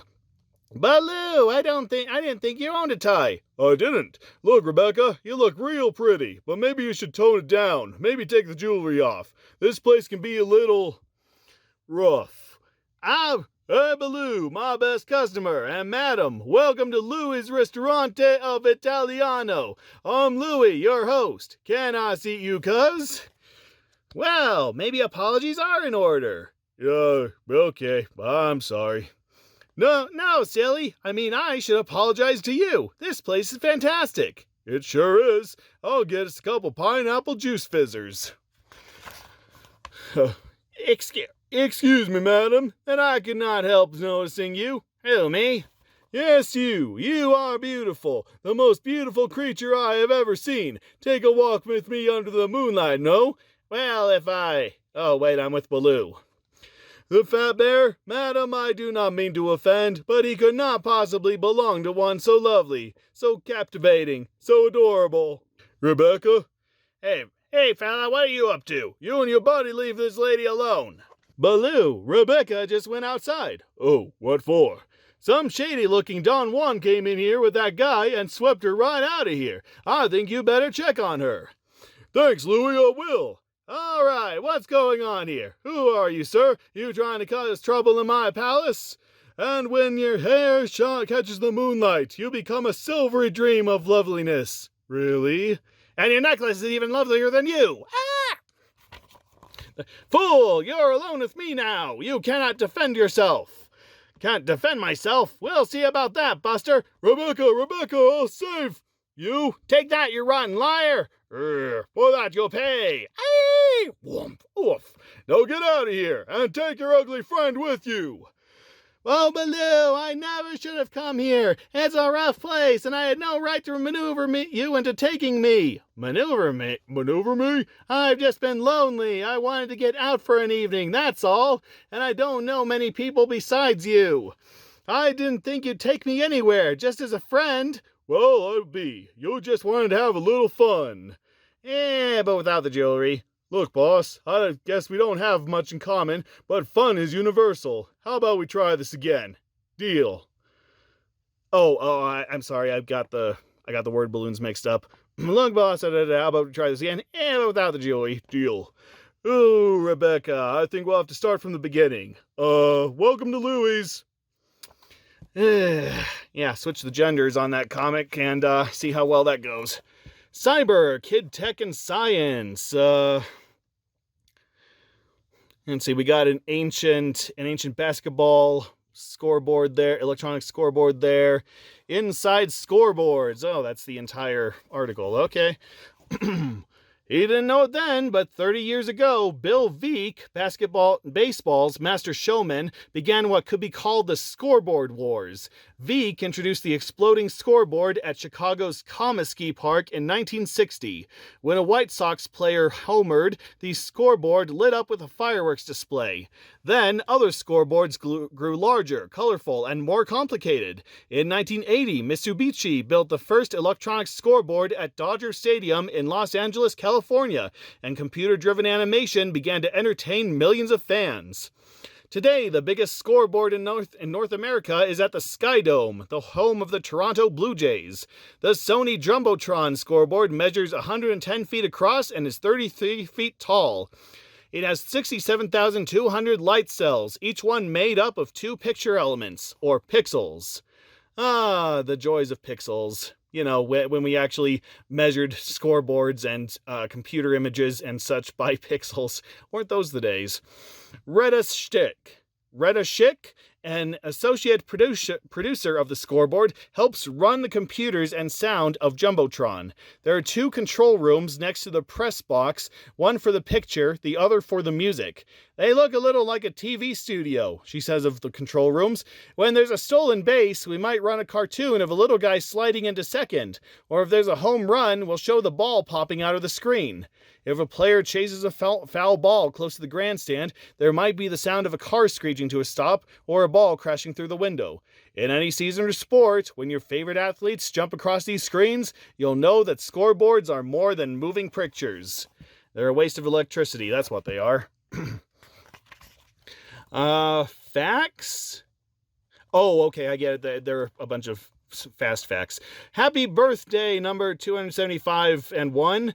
So you say that today's your birthday? You're not alone. About 14 million people all over the world have the same birthday as you. That's almost as many people as there are in all of Australia. And if you're in between 5 and 14, more than 25,000 kids were born on the exact same day as you. That's enough kids to fill the University of Michigan football stadium 2.5 times. Off the scale. The next time you meet someone who's watching his weight, you might want to send him south and tell him to take a scale. The pull of gravity differs from place to place around the United States. That means a person will weigh more in some places, less than others. Where do you weigh the least? Key West, Florida? Where do you weigh the least? Key West, Florida. Most? Minot, North Dakota. Where do I weigh the most? In my bedroom before I use the bathroom. Where do I weigh the least? After the bathroom. Yak, yak, yak. Did you ever know someone who talked too much? Well, think about this. The average person speaks about 31,500 words a day. I've probably spoken at least half that just reading this book. That's about 1/3 the amount of words in a typical paperback novel. Of course, there are some people who can talk forever, or so it seems. One Australian man talked for 7 days and 15 minutes without stopping. Now there's a guy with a lot to say. Here's the deal. Here's a hairy thought. Did you ever wonder how many hairs you have on your head? Few people have more than 140,000 scalp hairs, and those who do are almost always blonde. But don't fret if you're a brunette. Having fewer hairs on your head doesn't necessarily mean that your hair won't grow long. One dark-haired woman had locks that measured 9 feet 8.5 inches. That's almost as long as a basketball hoop is high. Might make you blue when it's time to shampoo. Might make you blue when it's time to shampoo. That doesn't even make sense to me. Cyber stuff. High-tech jamming. Imagine having an entire band within your personal computer. No! An entire band inside a computer? Oh my gosh! Next thing you're going to tell me that we can play music on our computers. We can download certain music files from whatever band we want. Oh wait, we might even be able to put music files in other programs. Oh my god, the possibilities are just endless. Well, you can, simply by buying a software package called Jam Session. No thank you. The software lets you play along with 19 pre-recorded songs in style ranging from rock and roll to boogie woogie to country. All you have to do is press keys on your computer's keyboard. For Apple IIgs and Macintosh computers. Blowing your own horn. If you want to play the trumpet, you take trumpet lessons, right? Not anymore. Horn magic is a new electronic instrument that you can make sound like a trumpet, or a cornet, trombone, French horn, bugle, or tuba by humming into it. The computer inside translates the notes you hum into digital sounds. But can it play Baker Street by Jerry Rafferty? If it can't, then I have no interest. The Jaminator looks like an electric guitar, but this electronic instrument sounds like a keyboard, drum, and string instruments all in one. Memory packs contain song data, so basically an earlier version of Paper Jam. And it's another comic, DuckTales in The Dream Scheme. Here's old number one. Let's see if I can get an Uncle Scrooge McDuck going. Here's old number one, Magica. At last, long last, the dime is mine, and since I have no further need of you, take a hike, ha-ha! Yeah, no, I'm too young to drop. Wow, I don't know what accent that is. No, I'm too young to drop. I'll get something. Uh-oh, you were having that same darn nightmare again, huh, Uncle Scrooge? The one where Magica gets your first dime and makes you take a big vertical walk? Hey, for 10 nights in a row, that sorceress has been invading my dreams. That's better, I guess.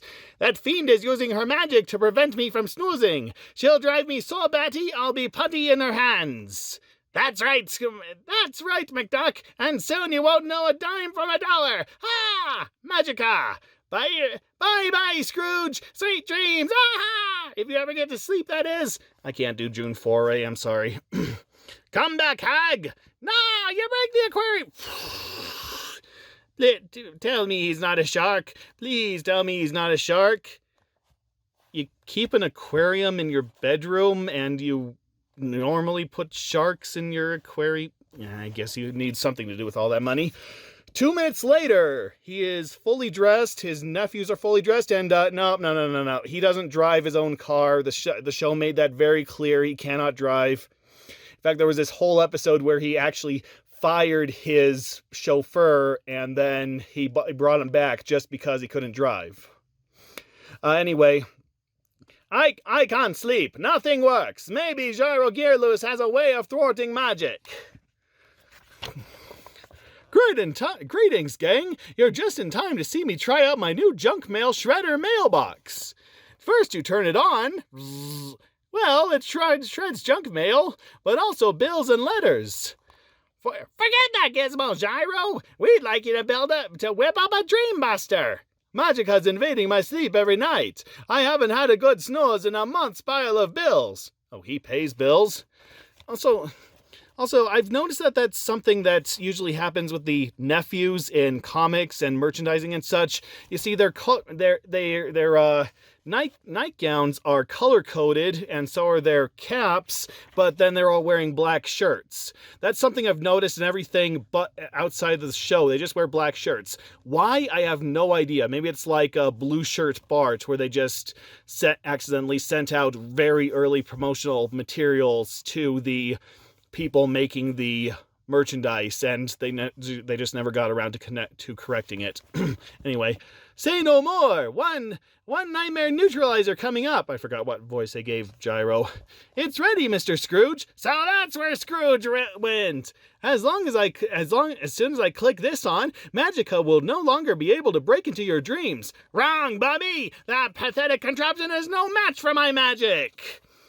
Hey, it's Lean Mean Magica playing all your favorite nightmares. So without further platter chatter, let's party! Here's a hot one. Burn me bagpipes. Get this off me. Pretty heavy stuff, pretty heavy stuff, eh? Are we having fun yet? Ha! Say, I'll never sleep another wink, boys. I might as well sell me bed.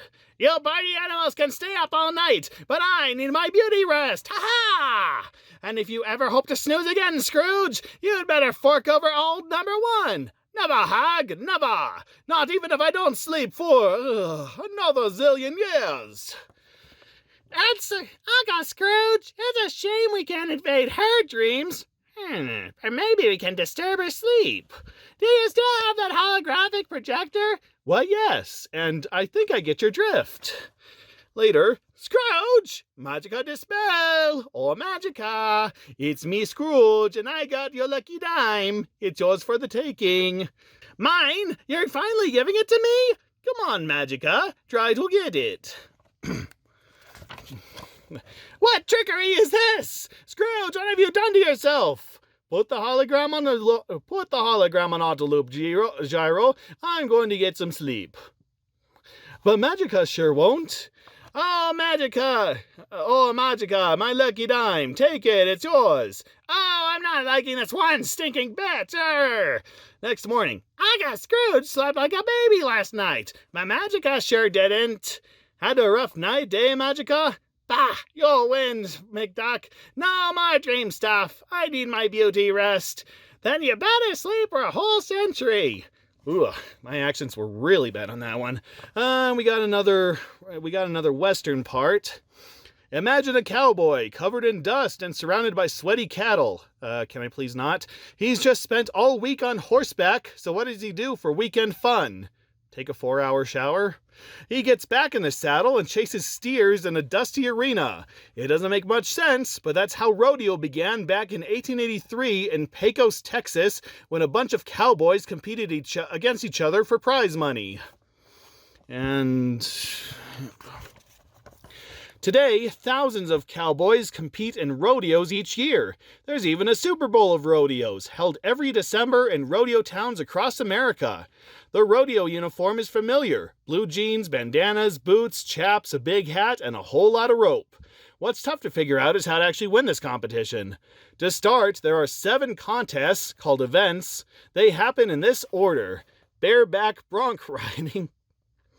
The rider storms out of the start gate atop a wild bucking horse and must stay on for at least 8 seconds. That's the part of the rodeo we all know about.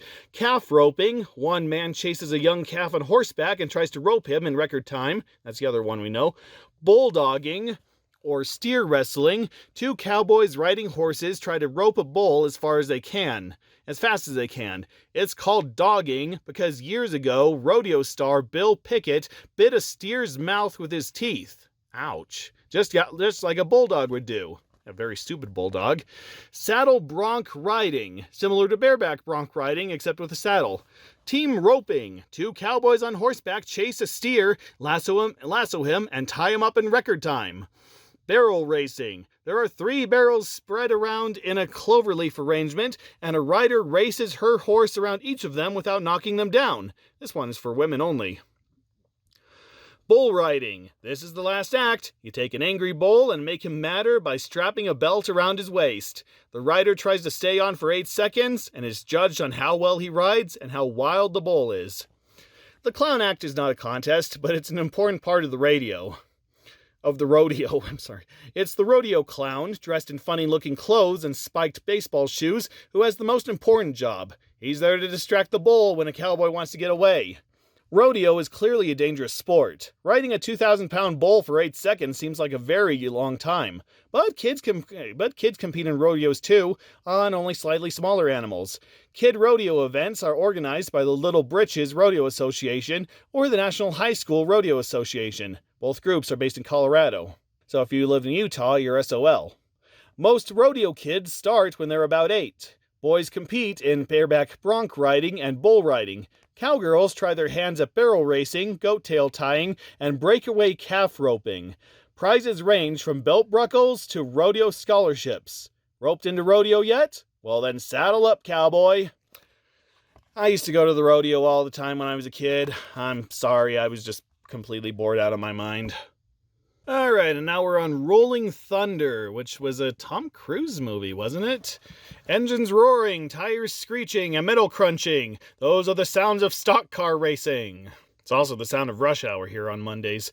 You can hear them in the latest Tom Cruise movie, Days of Thunder. Yeah, that's what I thought. Oh, it's Days of Thunder, not Rolling. Okay. You can hear them in the latest Tom Cruise movie, Days of Thunder, and on TV. Stock car racing is the one form of automobile racing that was invented in the United States. It came from racetracks in the South, where it is still one of the most popular pro sports. The first car race held in the United States took place in 1895 on the road between Chicago, Illinois, and the nearby town of Evanston. The average speed of the cars was a little more than 7 miles per hour. Again, like rush hour around here on Monday. Today, stock car racers drive between 180 and 200 miles per hour. I think I've milked that joke for all I can.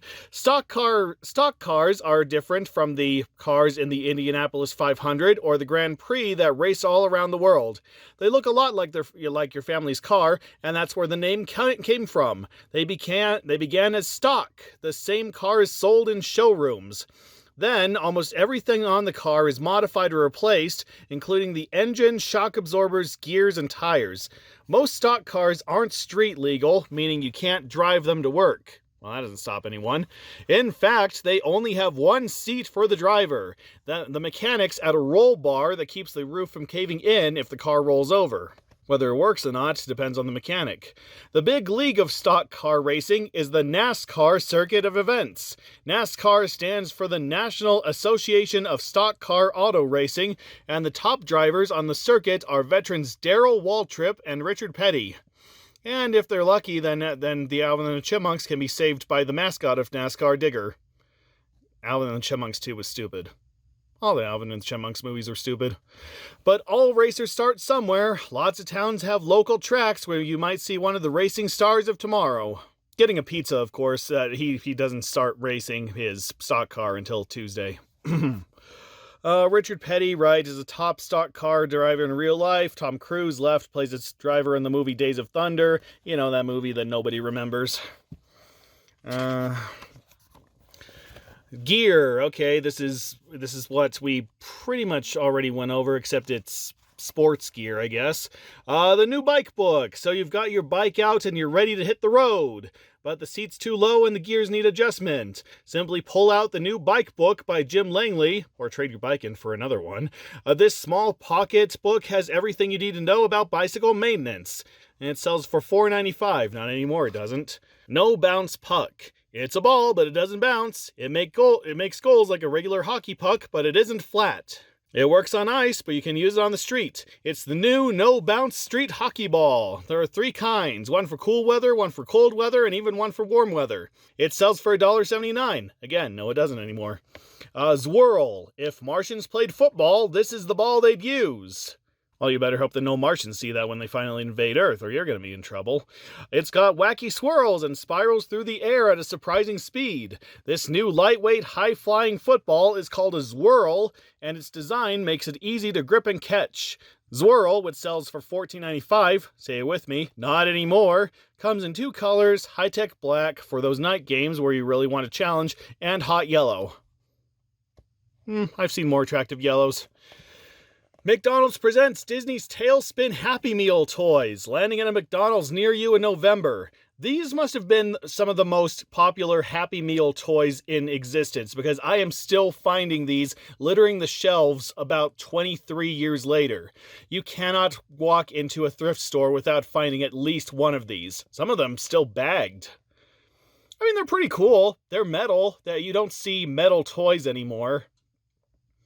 And they're mostly of that guy, the mechanic. I don't remember his name. Of course, I don't remember any of their names. That's Baloo. That's the kid of Baloo's boss. And then his name, I think, is just Kid. I don't know. This is back in the days when they could put an adolescent kid with a grown man that isn't his parent, and nobody raised any questions. Yeah. Catch the beat. I don't wanna. It's your pals from the Disney Afternoon, bringing you hot tunes from your 4 favorite Disney animated TV adventures. So listen up and catch the beat with your own Disney Afternoon CD or cassette, and get ready for good times ahead. The Disney Afternoon beat goes on wherever The Disney Afternoon beat goes on, wherever tapes and CDs are sold. Or, just Spotify it. And we got... Alright, it looks like this is the last comic. Alright, it's a Roger Rabbit comic this time. Good Neighbor Roger. Oh boy, if you thought that I couldn't do any of the other voices. It's a sunny Saturday morning in Toontown, and everyone's favorite taxi is cruising down the avenue to pick up his first fare of the day. Hey, Jessica! What? Oh, it's you, Benny. What's new? Roger's your neighbor, that's what. I passed the moving van on the way here, and get this. Please don't go. Was it something I said? Oh, Roger, darling. We go through this every Saturday. I'm just going shopping, and you promised to do the yard work, remember? I'll pine for your return, heart of my heart, light of my life, tip of my prairie. Prairie? I don't know that word. Hey, Roger, listen to this. Oh, that wasn't the taxi, that was the mailbox. I don't even remember what voice I gave the mailbox. Conchette, Mel! I gotta mow the lawn! It's so unfair! Roger, listen. What right do I have to tamper with Mother Nature? The environment might collapse! Roger, there's the ozone layer! We got to find them and stop them from laying that stuff all over the place! Roger! Your new neighbor's moving in, and he's one of them! You know, the ones who've been out to get you. Steven Spielberg's lawyers? A weasel. I was close. A weasel? Why, that's great. I've always wanted a neighbor who was... a weasel! The movers are here. What have I done to deserve this fate? This dire situation? This excuse not to do the yard work? What would Eddie Valiant do? An hour later. And then he'd have another cup of coffee and look at the sports page again. Gus, Eddie's brave. Uh-oh, the movers are leaving. Will the weasel attack now? Yet another hour later. Nothing's happened to me yet. Perhaps I'm just being silly. Maybe this weasel's not so bad. Maybe not all weasels have to be craven, twisted, greedy, treacherous, toonsidal maniacs. Maybe if I greet the weasel with friendship, if I welcome him with everything I got, he'll overcome his weaselism. I'll do it. I'll prove that even a weasel can be a buddy. Every toon under 3 feet tall will look up to me. I can't wait to meet my someday old friend. We haven't been introduced. What's his name? Roger. No, that's my name. Roger. You know, the original book, Who Censored Roger Rabbit, was written as an allegory for racism back in the 40s, and, This could prove to be a great allegory, too. Look in his mailbox! Maybe the weasel got something in today. Yeah, his name would be there on the letter. Says here his name is Postage Due. Wait, that can't be right. There's something else here. Okay, so his name is... Dog. Big, vicious, ugly dog, Esquire. Please! Is he gone, Mel? Is he gone?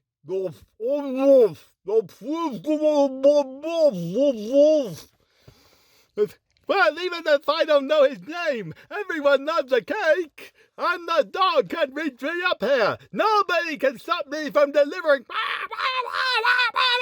Oh, well, waste not, what not. Not! This'll show him how much I want to be pals. And with the running start, away! Unbelievably gruesome. That unbelievably gruesome and painful crash. Oh, I hate these falls. Nothing could hurt worse than this. Well, if I first enough succeed, fly again. Zoom! Oh, no! This never happened to the Wright brothers. I don't know. How many planes did I have to go through before they finally got one that took off? I can't seem to do it. I just wanted to say, hello? There is, officer! Arrest that rabbit! Trespassing, flying without a license, and attempted weasel-side! What's your story, Bob? It's all a mistake, but it's all my fault! Please! I was only trying to be a good neighbor! I'm not a bad guy! It's just all my contract! I'm so sorry! Give me another chance! You still think he was trying to get you, Mr. Weasel? Well, perhaps not, but he's got to stop doing that stuff in my yard. I promise I'll be good to the last drop. I moved out here for some peace and quiet, but I guess it's as quiet as Toontown ever gets. Well, what's that? Well, that's that. Well, actually, there's the matter of the vandal who put the cake crumbs in my bird bath and got my dog sick on bananas. Okay, that was funny. And we got The Little Mermaid. Oh, it's a comic. I was wondering if it was a comic or a video game. The sensational Academy Award-winning picture is now a stunning prestige format graphic novel from the people who bring your dreams to life. Oh, you mean that dream where I think I'm actually awake and then suddenly something comes out of the dark and prods me, and then I wake up for real? Yeah, that's a good dream to want to have a comic of. And here we go with the puzzle section. Yeah, at least they set the puzzle section in its own section. XOXO, puzzle games and activities. You're trapped in a pit full of spiders and snakes. One snake can point the way out. It's the one at the bottom of the pile. What color is it? So it's probably the one that all the other snakes are on top of. Is it the yellow one? No, the yellow one's above the orange one. Okay, well, is it the orange one? It's the orange one. Gotta give him credit for actually laying out the snake toys like this, actually. Or is it the... No, the little pink and black one is kind of over the orange one. So, no, I'm going to say it's the orange one. Super Toes. If you can play Tic-Tac-Toe, you can play Super Toes. I choose not to. Players choose to be either X or O, then each player makes 2 moves during his or her turn. The first player to get 5 X's or O's in a row wins. Well, there's the layout. Go ahead and screenshot that. Okay, now play the game on your own time. Spaghetti maze. Starting at the top of the plate, see if you can draw a line through the spaghetti maze until you reach the opening at the bottom, without touching the fork. Again, very, very impressive how they laid out some real spaghetti in a maze. Let's see. The thing about mazes I've learned is to always start at the end. So...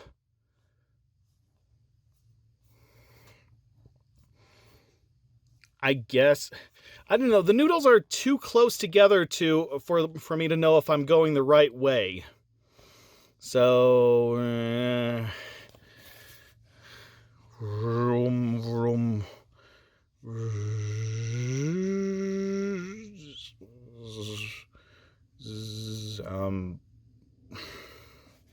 maybe I should start at the...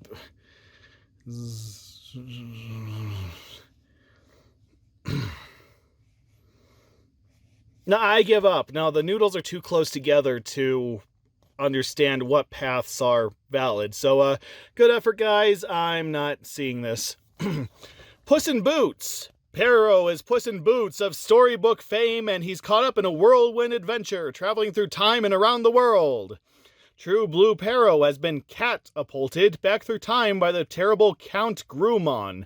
Now Perro must cross many dangerous lands to defeat Count Grumon and recover the time machine which will return Perro home. It's a catastrophe. From what I understand, this is based on an anime series, like an early, well, I should say late 80s anime series featuring this cat, and the cat gets into many misadventures, and yeah, one of its adventures was to become one of the I was going to say Musketeers, but no, Puss in Boots, and there's, so it's a video game. It's a video game for the Nintendo Entertainment System. From what I hear, it's a decent game. I haven't heard anything that great about it, but I haven't heard anything that negative, and it appeared on one of the episodes of Captain N, the Game Master. That is literally all I can tell you, so moving on. Rad Rockers. Oh, somebody already saved me the trouble of going through all the words here. There are 26 ways to play this rocker. That's because the names of 26 rock stars and groups are hidden inside. Try to find them and circle each name. Remember to look in every direction. I hate these where they don't give you a list and just tell you to find different words within the mess, because then you have no idea what's valid and what's not. You have no idea what they're trying to Yeah, you could find a band that you know that they didn't know, and that's not one of the ones that you wanted to that were you supposed to find. So yeah, okay, but let's see what names did they circle? New Kids on the Block, classic. Roxette, classic. Michael Jackson, double classic. Young MC, that's interesting that he's here. He's only known for like one song. Bust It, bust a move, yeah. Van Halen, classic. B-52s, the wrong kind of classic. Paula Abdul, yeah, one of the most infamous American Idol judges. REM, absolute classic. Bon Jovi, yeah, everyone loves Bon Jovi. ZZ Top, everyone loves ZZ Top, or at least I love ZZ Top. Exposé, oh, I've heard that one. I can't place anything that they've done. Milli Vanilli, oh, you can't call Milli Vanilli a band. Literally, Milli Vanilli is not a band. It's a fake band. It's like these two managers of bands got together and recorded some songs, and then they accidentally created a band, and then they had to do the live tours, but they couldn't give away their secret, so they got these people to lip sync, and the lip syncing there was some technical difficulty, and the lip syncing went horribly awry, and secret was out. What did Milli Vanilli do? Oh yeah, Girl, You Know It's True. Ooh, ooh, ooh, I love you. The Jets. I've heard of the Jets. Oh wait, didn't the Jets do the theme song to Chip Chip Chip Chip and Dale? Rescue Rangers, Chip Chip Chip and Dale. When there's danger, oh no, it never fails. Yeah, and if I remember correctly, my dad once told me that he hung out with the Jets, or at least the members that would one day become the Jets. Martika, I've heard of. I can't place anything they've done. Tiffany's only done like one song from what I understand, and even that was just a cover. I think we're alone now. Doesn't seem to be anyone around. Oh, I forgot one up here. Soul to Soul. I can't place them. Debbie Gibson, that she sounds familiar. I can't place her. Richard Marx. Does anyone really deserve to know? Does Richard Marx deserve to be known by anyone? The Boys, I can't place them. Madonna, absolute classic, of course. Linear, never heard of them. L.A. Guns, oh, they did something. Did they do 18 and life, you got it. 18 and life to go? I don't think so, no. Poison, oh yeah, absolute classic. And Menudo. Yeah, I've heard of Menudo. I cannot place what they did. They're like a Mexican band. That's all I can tell you. Skate teaser. These skateboards form 5 squares. See if we can take away 3 skateboards and leave only 3 squares. Now this is something that's like in every single logic.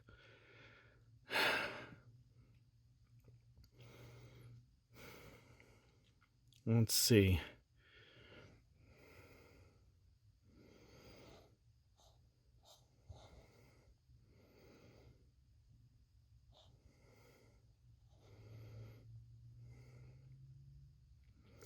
I'm probably wrong.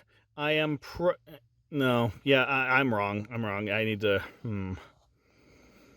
I mean, if I take the ones that I know of, they say take away 2 lines and then you get 3 squares, or take away 2 lines and you get 2 squares. So if I removed that skateboard and that skateboard, then technically I would have 3 squares, but I need to take away another one. So,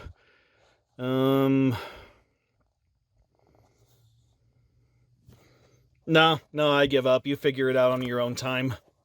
And, there's all the answers. Okay, that's how you do it. And that's how you solve the spaghetti path. Here's Captain Crunch. Can you find the peanut butter crunch bird egg, two of Captain Cereal's boxes, and the Soggies? Oh, the Soggies, that's a blast from the past. That's something that that's something that Captain Crunch battled back in the 80s and 90s and has been practically forgotten today. As well as Jean Lafoot, who was like his arch nemesis.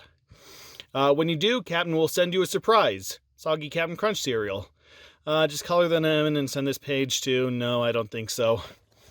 The Great Captain Crunch Caper. Let's see. So, Peanut Butter Crunch Bird's Egg.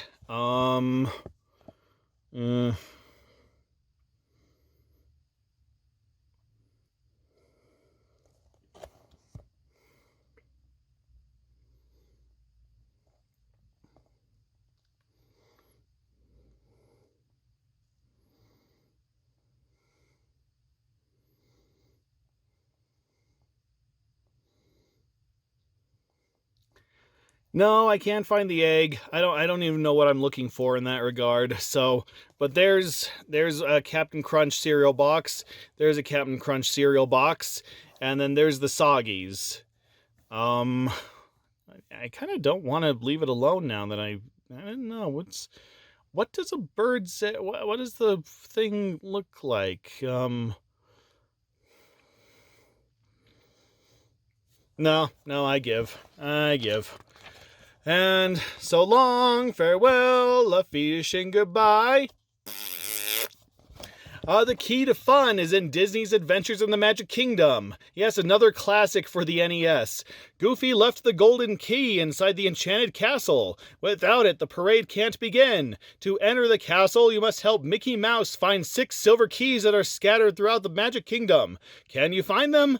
You'll soar through the galaxy in Space Mountain, clash with Buccaneers and Pirates of the Caribbean, and tangle with some nasty ghosts in the Haunted Mansion. Discover the wonders of the Magic Kingdom in your quest for the 6 silver keys. Meet old friends, including Mickey Mouse, Donald Duck, and Goofy. Explore all your favorite attractions, such as Big Thunder Mountain and Autopia, both of which I'm pretty sure don't exist anymore.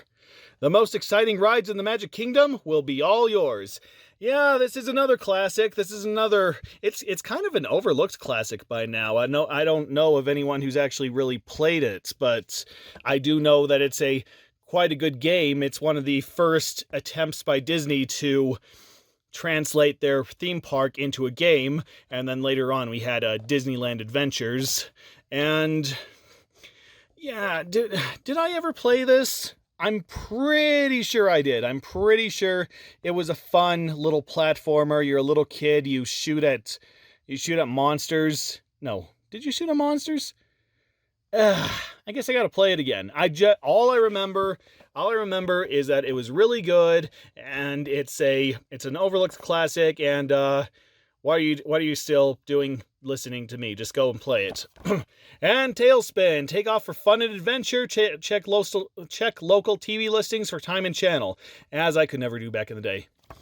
And there you go. That is the first issue of Disney Adventures. That is the very first printing of what would become a very popular kids magazine for almost 2 decades. It's something that I grew up with for a short amount of time, and something I am very glad to revisit, even if we're starting from before I was even born. Yes, this was made at least 2 years before I was born. But even then, it's just interesting to read back and realize the pop culture of the time, what everybody was into, what was seen as cool and appropriate. And yeah, that was a lot of fun. That was a lot of fun revisiting this.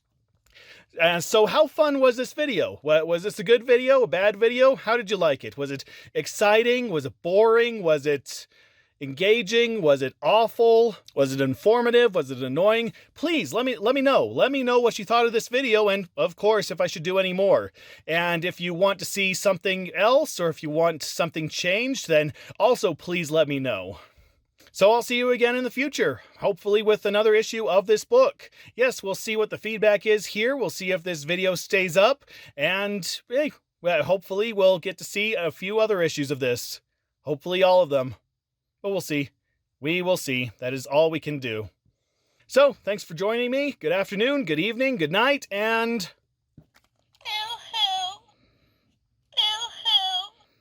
Yeah, finally found my watch.